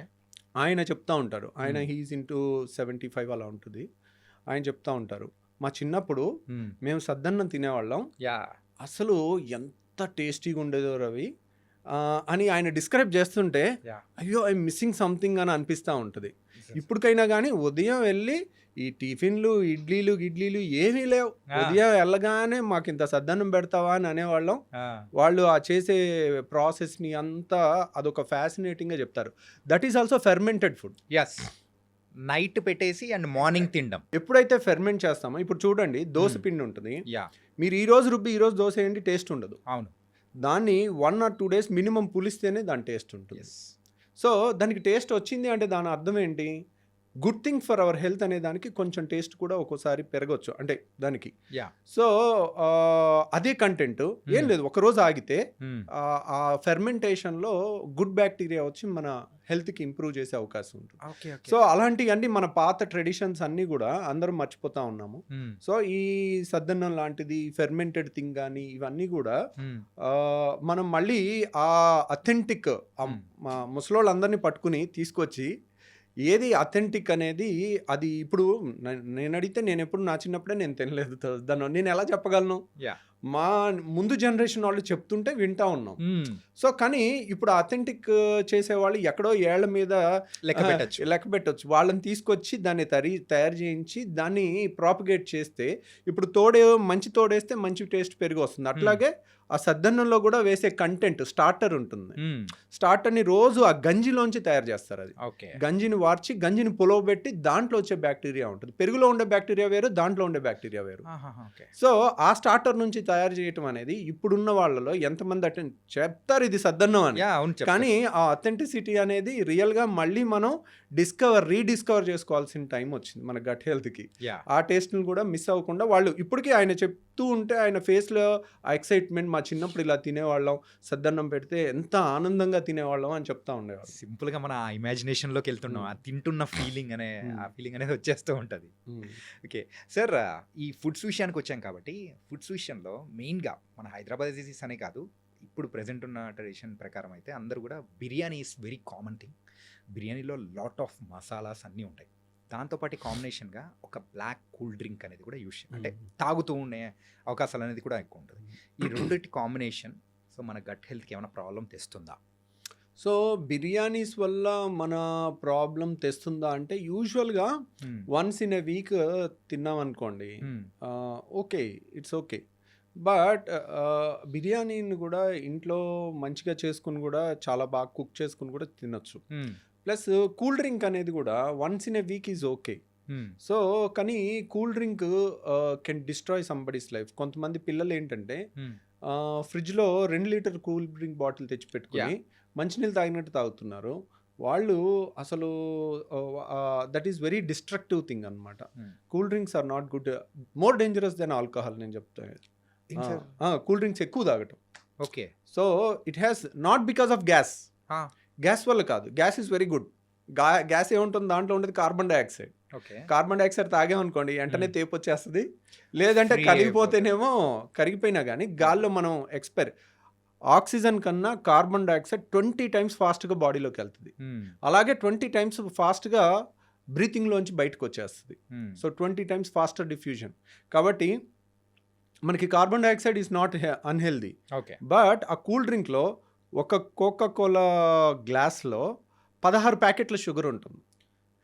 16 ప్యాకెట్ల షుగర్. మీరు కోకా-కోలా సీఈఓని ఇంటర్వ్యూ చేసింది ఉంది, మీరు కావాలంటే యూట్యూబ్లో చూడొచ్చు. కోకా-కోలా సీఈఓని మన సినిమా హాల్లో తీసుకునే ఈ సైజు కూల్ డ్రింక్ గ్లాస్ ఉంటుంది. ఈ గ్లాస్లో ఎన్ని ప్యాకెట్ షుగర్ ఉంటుంది అని అంటే 16 ప్యాకెట్ల షుగర్. 5-star హోటల్లో మనం టీ కలుపుకునేటప్పుడు ఇస్తారు చూడండి, అలాంటి 16 ప్యాకెట్లు మినిమం షుగర్ ఉంటుంది. సార్ ఒక చెంచా మనము షుగర్ వేసుకుంటేనే కాఫీలో అరే ఎక్కువ అయిపోయిందని చెప్పేసి అని అనుకుంటుంటాము. కాకపోతే ఇంత టూ మచ్ ఆఫ్ షుగర్ అనేది కూడా మనం కన్జ్యూమ్ చేస్తున్నామంటే ఆ టేస్ట్ అనేది ఆ గ్యాస్, ఆ కూలింగ్ అండ్ ఈ షుగర్ 3 కలిసేసరికి వస్తుంది. ఓకే. సో యాక్చువల్గా మీరు గ్యాస్ లేదనుకోండి, అసలు గ్యాస్ అంతా జస్ట్ షేక్ చేసి గ్యాస్ అంతా తీసేసి ఒట్టి కూల్ డ్రింక్ తాగండి, ఎవరు తాగలేడు. కూలింగ్ లేకుండా వేడిగా తాగండి, తాగలేదు. తాగలేం. సో షుగర్ లేకుండా కొద్దో గొప్ప తాగొచ్చు. సో మోస్ట్ డేంజరస్ మనకు చిన్నప్పుడు గోలీ సోడాలు ఉండేవి. అవును. సో దాంట్లో కూడా కార్బన్ డైఆక్సైడ్ ఉండేది. దాంట్లో ఎక్కువ షుగర్ ఏమి ఉండదు. నిమ్మకాయ సోడా, Yeah. నిమ్మకాయ వేసి కొంచెం ఉప్పు అన్న వేసుకోవచ్చు, కొంచెం మనం షుగర్ అన్న ఒక చెంచాను వేసుకుని తాగేస్తే ఇట్స్ నాట్ దట్ డేంజరస్. కానీ ఇప్పుడున్న వాటిలో ఆ కాన్సన్ట్రేషన్ పెంచి కాంపిటీషన్లో మా దాంట్లో ఎక్కువ ఎఫెక్ట్ అంటే మా దాంట్లో కిక్ ఎక్కువ, దీంట్లో కిక్ ఎక్కువ, దాంట్లో ఏం కలుపుతాం ఇమ్మెటీరియల్, మన సేల్ ఎంత అయింది అనేది ముఖ్యం. రైట్. అది రిజల్ట్స్ అనేది వాళ్ళకి కావాల్సిందండి. ఇప్పుడు ఒక కంపెనీ ఒక సీఈఓని ఎంప్లాయ్ చేసింది అనుకోండి, ఏం చూస్తుంది? లాస్ట్ ఇయర్ ఎంత టర్న్ ఓవర్, నువ్వు ఇయర్ ఏం చేసావు, నువ్వేం పొడిచావు, యా ఎప్పటి నుంచో ఉన్నది, నువ్వు ఏ విధంగా దీన్ని పెంచావు, అంతే కదా అడిగేది వాళ్ళని. నువ్వు ప్రపంచంలో ఆరోగ్యాన్ని నువ్వు పెంచావా అని కంపెనీ అడుగుతుందా? అడగదు. మల్టీనేషనల్ కంపెనీస్కి అస్సలు అడగదు. కాబట్టి నువ్వు లాస్ట్ ఇయర్ టార్గెట్ ఎంత, ఈ ఇయర్ టార్గెట్ ఎంత పడింది, ఎంత పెరిగింది, నువ్వేం చేసావు, అంతే అడుగుతారు. కానీ మన దాంట్లో ఎంత హెల్త్ చేసావు, ఎంత హెల్త్ సొసైటీకి ఇస్తున్నావు, అది అడగరు. ఓకే. వాటికి 24 గంటలు అడ్వర్టైజ్మెంట్లు ఉంటాయి. యా. గుడ్ హెల్త్కి ఎవడు అడ్వర్టైజ్మెంట్ చేయాలి? కొత్త కన్సెప్షన్ ఆఫ్ షుగర్ని కూడా తీసుకుంటున్నాము. అండ్ తలుచుకుంటుంటేనే ఒక రకంగా కూల్ డ్రింక్ అంటేనే భయం వేస్తుంది, చాలా డిస్టెన్స్ ఉండాలనిపిస్తూ ఉంది. ఓకే.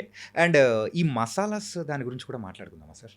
ఏంటంటే కొన్ని మసాలాస్ కొంత మోతాదు వరకు ఆ బాడీకి ఇట్స్ హెల్తీ అనుకుంటాం, కాకపోతే ఎప్పుడు దాన్ని దాటితే మన గట్ కానీ లేకపోతే ఆ గ్యాస్ట్రిక్ ప్రాబ్లమ్స్ ఎప్పుడు వస్తూ ఉంటాయి?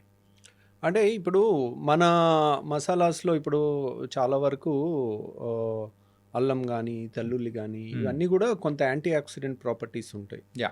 They are not very bad.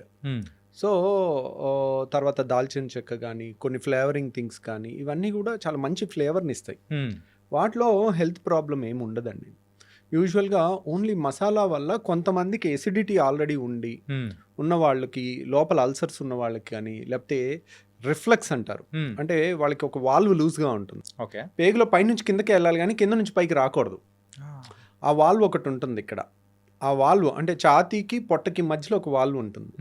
ఆ వాల్వ్ లూజ్గా ఉంటుంది. వాళ్ళు తిన్నది మళ్ళీ గ్రైండర్ ఒకసారి ఒక బిర్యానీ కానీ ఒక మీల్ కానీ తినేసాం అనుకోండి, గ్రైండర్ ఆన్ అవుతుంది, మెల్లగా తిరుగుతూ ఉంటుంది. అది చిలికినట్టు చేసి 5 నిమిషాలకు ఒకసారి చిన్న పేగులోకి పంపిస్తుంది. ఓకే. స్టమక్లో గ్రైండింగ్ అవుతూ ఉంటుంది. 5 నిమిషాలకు ఒకసారి ఇన్లెట్ ఏమో ఒకటి, అవుట్లెట్ ఒకటి ఉంటుంది. అవుట్లెట్ క్లోజ్ ఉంటుంది, ఎప్పుడు తెరుచుకోదు. 5 నిమిషాలకు ఒకసారి తెరుచుకుంటుంది, కొంత ఫుడ్ని పేగులోకి పంపిస్తుంది, అది డైజెస్ట్ అవుతూ ఉంటుంది, అబ్జర్వ్ అయిపోతూ ఉంటుంది. ఇన్లెట్ లూజ్గా ఉందనుకోండి, ఆ చర్నింగ్ జరిగేటప్పుడు ఇప్పుడు గ్రైండర్ ఆన్ చేసి పై మొత్తం తీసేస్తే ఏమవుద్ది, ఇట్లా పైకి కొట్టుద్ది కదా, అలాగే వాళ్ళకి ఇదంతా ఇలా పైకి కొడతా ఉంటుంది.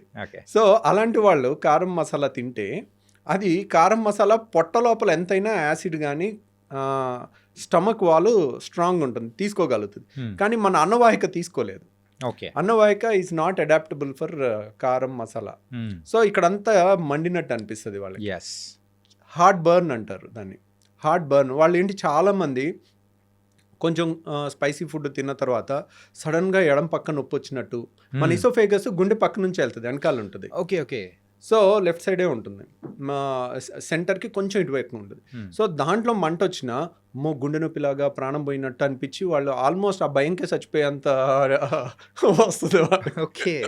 హార్ట్ బర్న్, దాని పేరే హార్ట్ బర్న్ అనమాట. మీరు హార్ట్ అటాక్ అనుకుని వెళ్ళే పేషెంట్లో 100 మందిలో 90 మంది వీళ్ళే ఉంటారు, ఎందుకంటే ఇది సర్వసాధారణమైన సమస్య. ఓకే. వాళ్ళు వెళ్ళగానే ఒక ఈసీజీ తీస్తారు, ఒక యాంజియోగ్రాఫ్ చేస్తారు, ఒక ఎకో చేస్తారు, హార్ట్కి సంబంధించిన అన్ని టెస్టులు చేసి హార్ట్ అటాక్ కాదు అంటే వాళ్ళు అప్పుడు ప్రశాంతంగా నిద్రపోతారు అనమాట. ఓకే. సో కామన్ గా జరిగేది ఇదే సార్. జరిగేది ప్రతి ఒక్కరిలో ఏంటంటే అదే ఆ మసాలాస్ కానీ ఏదన్నా మనకు సూట్ అవును ఫుడ్ తీసుకున్నామంటే ఆ మండుతూ ఉందంటే మీరు అన్నట్టు ఆ లెఫ్ట్ సైడ్ వస్తుంటే అబ్బా ఏదో వచ్చేసింది అన్న ప్యానిక్ని బట్టి విల్ గో అండ్ అంటే ఎక్కువగా మనం అదే అనుకుంటూ ఉంటాము. మీరు అన్నట్టు హాస్పిటల్కి పరిగెడుతూ ఉంటారు, అక్కడికి వెళ్ళిన తర్వాత ఒక ప్యాంటాప్రోజోల్ ఇంజెక్షన్ అవి ఇచ్చేసి ఓకే కూల్ అయిపోతూ ఉంటారు. కూల్ అయిపోతుంది, కానీ దాని ముందు చచ్చిపోతా ఉన్న భయం ఉంటుంది కదండి. ఇదేమో హార్ట్ అటాక్ అని, ఆ భయం చాలా డేంజరస్ యాక్చువల్గా. ఒక్కోసారి నిజంగా డేంజరస్ పాము గడిచే దానికన్నా ఆ భయంతో సగం మంది చచ్చిపోయే అవకాశం ఉంటుంది. Weak hearted people. Right. So వాళ్ళు ఏదో అయిపోద్దని ఆ ప్యానిక్లో వాళ్ళు చేసే డ్రైవింగ్లో కానీ చేసే ప్రతి పనిలో ఆ ప్యానిక్ కనపడుతుంది. దట్ ఈస్ కాకపోతే ఏంటంటే నేను పబ్లిక్కి చెప్పాలనుకునే ఒకే ఒకటి ఏంటంటే అండి, ఒక 60 ఏళ్ల మనిషో 55 ఏళ్ల మనిషో స్మోకరో లేకపోతే షుగరు ఎక్కువ ఉండి బీపీ ఎక్కువ ఉండి కొలెస్ట్రాల్ ఎక్కువ ఉండి వాళ్ళకి ఇక్కడ చెస్ట్లో పెయిన్ వస్తే భయపడ్డారంటే అర్థం. ఓకే. 20 ఏళ్ళలో వెళ్ళి యాంజియోగ్రాములు చేసుకుంటా ఉన్నారు అంటే ఆ భయానికి. సో నాకు ఇంకా ఏదో ఒకటి చేయండి, నాకు గుండె డాక్టర్ నీకు గుండె ప్రాబ్లం లేదమ్మా అనగానే లేదు సార్ ఏదో ఉంది సార్ అని ఉంటారు. ఇది హార్ట్ బర్న్, దాని పేరే హార్ట్ బర్న్. ఓకే.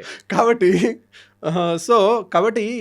కొంచెం రేషనల్గా థింక్ చేయండి. 25 ఏళ్ల వయసులో హార్ట్ అటాక్ వచ్చుంటే భూమి మీద యువత అనేది మానవ జాతి అనేది అంతరించిపోద్ది. అలా జరగదు లెక్క ప్రకారం, unless you are a chain smoker. That's the only reason. ఇప్పుడు ఎక్కడో యూట్యూబ్లో ఒకటి 25 ఏళ్ల మనిషికి సడన్గా కళ్ళు తిరిగి పడిపోయాడు చచ్చిపోయాడు అన్నాడు అనుకోండి, ఏం రీసెర్చ్ లేదు, హార్ట్ అటాక్ అని ప్రూఫ్ కూడా ఉండదు, హార్ట్ అటాక్తో చచ్చిపోయారు అంటారు. How can you say that? బ్రెయిన్లో బ్లడ్ క్లాట్ అయి చచ్చిపోయి ఉండొచ్చు, నువ్వు ఏమన్నా పోస్ట్ మార్టం చేసావా? నువ్వు ఎలా చెప్పగలుగుతావు? ఇప్పుడు మీడియా ప్రతినిధులు అందరూ వెళ్ళిపోతారు, they are not doctors to decide what is the exact cause of death. Right. Exact cause sudden death కుప్పకూలిపోయి చచ్చిపోయి ఉంటే బ్రెయిన్లో రక్తనాళాలు చిట్టినా టప్పును పడిపోయి చచ్చిపోవచ్చు. అంటే లాట్ ఆఫ్ రీజన్స్ అనేది కూడా ఉంటాయి, కానీ వీళ్ళే దానికి కారణం ఇదో హార్ట్ అటాక్తో సడన్గా చచ్చిపోయారని కన్క్లూషన్స్ ఇచ్చేస్తున్నారు అనుకోండి. That is wrong thing. అమ్మో వాడు ఎవడో చచ్చిపోయాడు, నేను ఇలా డాన్స్ చేస్తున్నప్పుడు ఇలా పడిపోతే ఏంటి సార్ నా పరిస్థితి ఏంటి? యాక్చువల్గా దాని గురించి అంటే ఇంత యంగేజ్లో కూడా హార్ట్ అటాక్స్ వస్తున్నాయని చెప్పేసి చాలామంది చూసి, సో హెల్త్కి సంబంధించి అంటే టెస్ట్లకు వెళ్ళే వాళ్ళు కానీ అలా పెరుగుతూ ఉన్నారు రీసెంట్ టైమ్స్లో. సో మెయిన్గా ఈ హార్ట్ అటాక్ ఆ వీడియోస్ ఎప్పుడైతే సర్క్యులేట్ అనేది కూడా ఎక్కువ తిరుగుతూ ఉన్నాయో అప్పటి నుంచి మొదలైంది ఆ పానిక్ బటన్ కైండ్ ఆఫ్. అంటే రేర్ జబ్బులు ఎప్పుడూ ఉంటాయండి, కోట్లలో ఒకరికి వచ్చే జబ్బులు ఉంటాయి. ఆ జబ్బుల్లో యంగ్స్టర్స్ కూడా ఒక్కోసారి సడన్ డెత్ ఉంటారు. సడన్ ఇన్ఫాంట్ డెత్ సిండ్రోమ్ అని ఒకటి ఉంటుంది. చిన్న పిల్లలు 1 year పిల్లలు సడన్గా చచ్చిపోతారు, రీజన్ తెలియదు. ఓకే. దాన్ని పోస్ట్ మార్టం చేసి చూస్తే కానీ తెలీదు. అలాగే మరి దాంట్లో ఏదో లోపల ప్రాబ్లం ఉండి జబ్బు ఉండి అరుదుగా జరిగేది. ఇలాంటివి ఈ సమస్యలోనే ఇప్పుడే పెరిగినాయి యంగ్ హార్ట్ అటాక్స్ అంటారు. How can you conclude? Media is not the right thing to conclude things. So దాంట్లో ప్రాబ్లం ఎక్కడ జరుగుతుందంటే, ఇప్పుడు 30 ఏళ్ల కింద లేనిది ఇప్పుడు కొత్త జబ్బులు ఏమొచ్చినాయి అని, 30 ఏళ్ల కింద లేనిది ఇప్పుడు ఉన్నదేంటి, ప్రతిదాన్ని ప్రతి ఒక్కడు మొబైల్లో చిత్రించి పెట్టేస్తున్నారు. 30 ఏళ్ల కింద కూడా జరిగినాయి అలాంటివి, అంతే కదా. ఇప్పుడు నెంబర్ ఆఫ్ సడన్ డెత్స్ అనేది, ఇప్పుడు ఒలింపిక్స్లో రన్నింగ్ రేస్లో చనిపోయిన వాళ్ళ వీడియోస్ చూడండి. యంగ్ అథ్లెట్స్ ఉంటారు, వాళ్ళకి హార్ట్లో ఒక కండిషన్ ఉంటుంది, HOCM అంటారు దాన్ని, హైపర్ట్రోఫిక్ అబ్స్ట్రక్టివ్ కార్డియోమైపతి. అలాంటి వాళ్ళు అథ్లెట్స్ ఉంటారు, వాళ్ళకి సడన్గా ఒక్కోసారి హై హార్ట్ రేట్ వచ్చినప్పుడు సడన్గా హార్ట్ ఆగిపోద్ది, అలాంటి చచ్చిపోతారు. అలా మీరు కావాలంటే అలాంటి వీడియోస్ కూడా ఉన్నాయి. అథ్లెట్స్లో హార్ట్ అటాక్ రాదు కదా, రాదు. అది HOCM జబ్బు వల్ల వచ్చింది. ఓకే. అది డాక్యుమెంటెడ్ థింగ్స్, దాన్ని రీసెర్చ్ థింగ్ ఉంటుంది. ఎవరైనా చనిపోయారంటే రీసెర్చ్ చేసి ఇది పక్కా హార్ట్ అటాక్ అని ప్రూవ్ చేసి మనం మాట్లాడాలి. ఎవడో జరిగిపోయాడు, ఏదో పడిపోయాడు, సడన్గా పడిపోయాడు, వీడియో తీయటం, ఇంకో వీడు చచ్చిపోయాడు, మీరు చచ్చిపోయే అవకాశం ఉంది, జాగ్రత్త ఉండండి అన్నారనుకోండి, ఇంకా పాపం ఎవడో నిద్రపోడు ప్రశాంతంగా. ప్రతి ఒక్కరికి జరుగుతుంది present. So these things are there in the past, these things are there present. ఇన్ని కోట్ల మంది దగ్గర కెమెరాస్ ఉన్నప్పుడు మీరు 90sలో 2000sలో హై ఎండ్ సినిమాలు తీసే కెమెరాలు ఉన్నాయి చూడండి, వాటికన్నా ఇప్పుడున్న మొబైల్లో మోర్ క్లారిటీ వస్తుంది. అంటే ప్రతి ఒక్కరి దగ్గర ఫిల్మ్ మేకింగ్ కెమెరాస్ ఉన్నట్టు అవన్నీ స్పెషల్ ఎఫెక్ట్స్ పెట్టి బ్యాక్గ్రౌండ్ మ్యూజిక్ పెట్టి ఇలాంటివి చూపించామనుకోండి, అందువల్ల ఒత్తిడి ఎక్కువైపోయి అనవసరమైన టెస్ట్లు ఎక్కువ చేయించుకుని వాళ్ళు చాలామంది పాపం భయంతో బతుకుతూ ఉన్నారు. చాలామందికి అంటే సినిమాస్ చూసైనా కానీ లేకపోతే నార్మల్గా మార్నింగ్ లేవగానే కాఫీస్ తాగడం అనేది కూడా కొంచెం అలవాటు అనేది కూడా ఉంది కూడా ఇప్పుడు ప్రజెంట్. సో ఇలా మార్నింగ్ కాఫీ అనేది తాగడం మంచిదా కాదా? కాఫీ అనేది కానీ టీ అనేది కానీ ఉందనుకోండి, coffee increases acidity. Okay. That is proven beyond doubt, దాంట్లో సందేహం ఏం లేదు. టీ అనేది ఎసిడిటీని పెంచదు. ఓకే.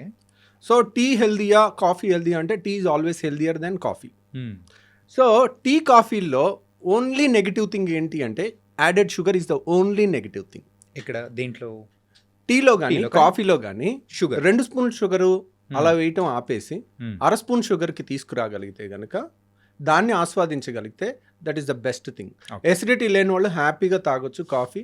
ఒక కాఫీతో మన ఆరోగ్యం ఏం పాడైపోదు. అంటే early morning coffee sir, early morning కూడా తప్పేం లేదండి, that is nothing wrong in it. Okay. కాకపోతే ఎసిడిటీ ఉన్న వాళ్ళు చేస్తే వాళ్ళకి కడుపు మండే అవకాశం ఉంటుంది. Coffee increases acidity. Okay okay. కాబట్టి ఎసిడిటీ ఉన్న వాళ్ళు తాగితే వాళ్ళకి పడదు, వాళ్ళు తాగాల్సిన అవసరం లేదు. Better they can go for tea తాగొచ్చు అప్పుడు, టీ తాగొచ్చు, దాంట్లో తప్పేం లేదు. Okay sir. అండ్ రీసెంట్ టైమ్స్లో కూడా ప్రోబయాటిక్ క్యాప్సూల్స్ కానీ ట్యాబ్లెట్స్ కానీ తీసుకోవడం అనేది అంటే సజెషన్, అంటే డాక్టర్ సజెషన్ చేసిన తర్వాత తీసుకోవడం బాగానే ఉంటుంది. కాకపోతే కొంతమంది డాక్టర్ సజెస్ట్ చేయకుండానే వాడడం అనేది కూడా మొదలు పెడుతున్నారు, కొంతమంది వాడుతున్నారు. సో ఇది ఎంతవరకు హెల్త్కి బెస్ట్ అంటారు? అంటే ప్రోబయాటిక్స్ అనేవి ఇట్ ఈస్ నథింగ్ బట్ నేను చెప్పాను కదండి, మన పెరుగన్నం ఈజ్ ఎ ప్రోబయాటిక్, యా, మన సద్దన్నం ఈజ్ ఎ ప్రోబయాటిక్. దాంట్లో ఉండే బ్యాక్టీరియల్ కాంపోజిషన్ డిఫరెంట్ ఉంటుంది. అది గంజి పులిసి పెడితే వచ్చేది. ఓకే. సో పెరుగుని పులివి పెడితే వచ్చే బ్యాక్టీరియా లాక్టోబాసిల్లస్లో వేరే స్పీషీస్ ఉంటాయి. ఓకే. తర్వాత మన దోస పిండిని పులవ పెడితే వచ్చేది వేరే స్పీషీస్ ఉంటాయి. ఇట్లా రకరకాలవి ఉంటాయి. అంటే వీటన్నిటిని హెల్తీ బ్యాక్టీరియా మన ఫుడ్లో తీసుకోవటం ఇంకా మంచిది అంటాను. మనం చెత్తంతా తిని ఒక ప్రోబయాటిక్ వేసుకుంటే మంచి అయిపోదు. ఓకే. సో మనం రోజు తినే దాంట్లో మీరు చెత్త తినాలనుకున్నారనుకోండి, టేస్ట్ బేస్డ్ వారానికి ఒక రోజు పెట్టుకోండి చీట్ డే. మిగిలిన 6 days వీలైనంత వరకు మనం హెల్తీ డైట్కి స్టిక్ ఆన్ అయి ఉంటే మంచిది. ఓకే. అండ్ మన గట్ హెల్త్ విషయానికి వచ్చేటప్పటికి రీసెంట్ టైమ్స్లో పేగు క్యాన్సర్ అనేది కూడా బాగా వింటున్నాము. సో అది యూజువల్గా ఎలా వస్తూ ఉంటుంది? అంటే మనం తీసుకునే లైఫ్ స్టైల్ హ్యాబిట్స్, ఫుడ్స్ వల్లే ఆ పేగు క్యాన్సర్ అనేది కూడా ఎక్కువగా వస్తూ ఉంటుందా, లేకపోతే దానికి గల కారణాలు ఏంటి? నేను రీసెంట్గా ప్యారిస్ వెళ్ళాను. ఓకే. ప్యారిస్ వెళ్తే అక్కడ ఫుడ్ చూస్తుంటే నాకు అదొక రకమైన విరక్తి కలిగింది. ఉదయం లేవగానే అక్కడికి వెళ్తే హోటల్లో బుఫే పెడతారు. ఓకే. ఏముందంటే బ్రెడ్ జామ్, లేదంటే ఆ సాసేజెస్లు beef pork, that is there. ఇంకేం లేదు వాళ్ళకి తినటానికి. They don't have anything. ఇప్పుడు మన ఇండియాలో 5 star హోటల్కి వెళ్ళండి, ఇడ్లీ ఉంటుంది, దోశ ఉంటుంది, వడ ఉంటుంది, ఉప్మా ఉంటుంది, ఒక 100 రకాలు ఉంటాయి. Yeah. So they are all our traditional. We have so much variety to eat. వాళ్ళకి అంత వెరైటీ కనపడట్లేదు ఎక్కడ. ఓకే. తింటే మొత్తం స్టీక్ డైరెక్ట్ మా రెడ్ మీట్ ఎక్కువ తింటారు. అండ్ ఇది ఇంత మీట్ తిని మనం 4 లెట్టూస్ ఆకులు తింటే హెల్దీ థింగ్ వచ్చేది కదా, రాదు. So we have a wonderful options. మన traditional options are very good, very time tested. That is మీరందరూ ఇప్పుడు మన దగ్గర ఈ మీడియా ద్వారా క్యాన్సర్లు అవి ఎక్కువ వింటున్నామని భయపడుతున్నారు. కానీ మీరు నోట్ చేసుకోండి, టెక్స్ట్ బుక్ పేజ్ తీసి నోట్ చేసుకోండి కావాలంటే. Davidson text book of medicine అంటే ఇది ఆల్మోస్ట్ MBBS డాక్టర్స్కి భగవద్గీతతో సమానం. ఓకే. అలాంటి బుక్లో హ్యారిసన్ కానీ డేవిడ్సన్ కానీ CMDT అనే టెక్స్ట్ బుక్లో కోలన్ క్యాన్సర్ అనే చాప్టర్ ఓపెన్ చేయండి. ఓకే. ఓపెన్ చేస్తే what is the incidence in America అంటే, what is the incidence in India అంటే, ఇండియాలో కన్నా 30 రెట్లు అమెరికాలో క్యాన్సర్ ఎక్కువ. ఓకే. 30 రెట్లు కోలన్ క్యాన్సర్, పెద్ద పేగు క్యాన్సర్. యూనో 50 ఏళ్ళు దాటిన ప్రతి ఒక్కళ్ళు 5 ఏళ్ళకి ఒకసారి కానీ కొలనోస్కోపీ చేయాలి. ఓకే. కొలనోస్కోపీ అంటే ఆల్మోస్ట్ ఇంత పెద్ద పైపుని మోషన్ ద్వారా నుంచి కంప్లీట్గా వెళ్ళి పెద్ద పేగంతా స్టడీ చేస్తారు ఎక్కడన్నా క్యాన్సర్ వస్తుందా అని. Okay. Okay. That is a rule. మీరు అది చేయలేదనుకోండి, యువర్ ఇన్సూరెన్స్ ప్రకారం నువ్వు అది చేయించుకోలేదు, రేపు నీకు క్యాన్సర్ వస్తే నీకు ఇన్సూరెన్స్ కూడా కవర్ అవ్వదు. ఓకే. ఇండియాలో ఆ రూల్ లేదు. ఎందుకని? మీరు ఏ టెక్స్ట్ బుక్ అన్నా చదవండి, కోలన్ క్యాన్సర్ అంటే 5 ఏళ్ళకి 10 ఏళ్ళకి ఒకసారి కొలనోస్కోపీ చేసి స్క్రీనింగ్ చేయాలి. ఇండియాలో అది లేదు. ఎందుకు? 30 times more common in western population. యూరోప్లో, US లో దట్ ఈస్ మోర్ కామన్. మన ఇండియాలో ఎందుకు లేదు? మన food habits, we have so much to eat. అన్ని ట్రెడిషనల్, వెజిటేరియను, మంచిగా అన్నము, పప్పు, లేదంటే ఒక కూర, ఒక వెజిటబుల్ కూర, తర్వాత పెరుగు. ఆ ట్రెడిషన్కి మనం అలవాటు పడున్నాం ఎప్పటి నుంచో. ఆ tradition is protecting hour small right, మన ఇంటెస్టైన్స్ని కాపాడి చాలా వరకు క్యాన్సర్ రాకుండా అయి ఉంటుందని నేను అనుకుంటున్నాను. ఎందుకంటే మేమేంటి అనుకుంటున్నాం అని చదివినా మేము కన్క్లూషన్స్ ఇవ్వము. మోస్ట్ లైక్లీ ఇది కారణం అయి ఉంటుంది అని చెప్పగలుగుతాం. ఓకే. చాలామంది ఏంటంటే నాలెడ్జ్ లేని వాళ్ళు ఇదే అని కన్క్లూషన్ చేయాలంటే దాని పెద్ద చాలా రీసెర్చ్ ఉండాలి. అంటే సింపుల్ చెప్పాలంటే యూఆర్ నాట్ పాసింగ్ అనే judgement but most likely this might be the reason. Yeah. అక్కడికి వెళ్తే అసలు ఏం తినాలో అర్థం కాల. ఆ బ్రెడ్ జామ్ ఎంత చండాలంగా ఏమని తింటాం రోజు అదేనా, అదే లేదంటే కార్న్ఫ్లేక్స్, ఇంకేం తింటాం చెప్పండి మీరు. మనం ఇన్ని రకాల మంచిగా చక్కగా ఒక ఇడ్లీ, ఒక దోశ, ఒక పూరి ఇలాంటి వాటికి అలవాటు పడిన వాళ్ళు అక్కడ వాళ్ళు ఇంక రోజు ఎలా తింటున్నారో నాకు ఆశ్చర్యం వేస్తుంది.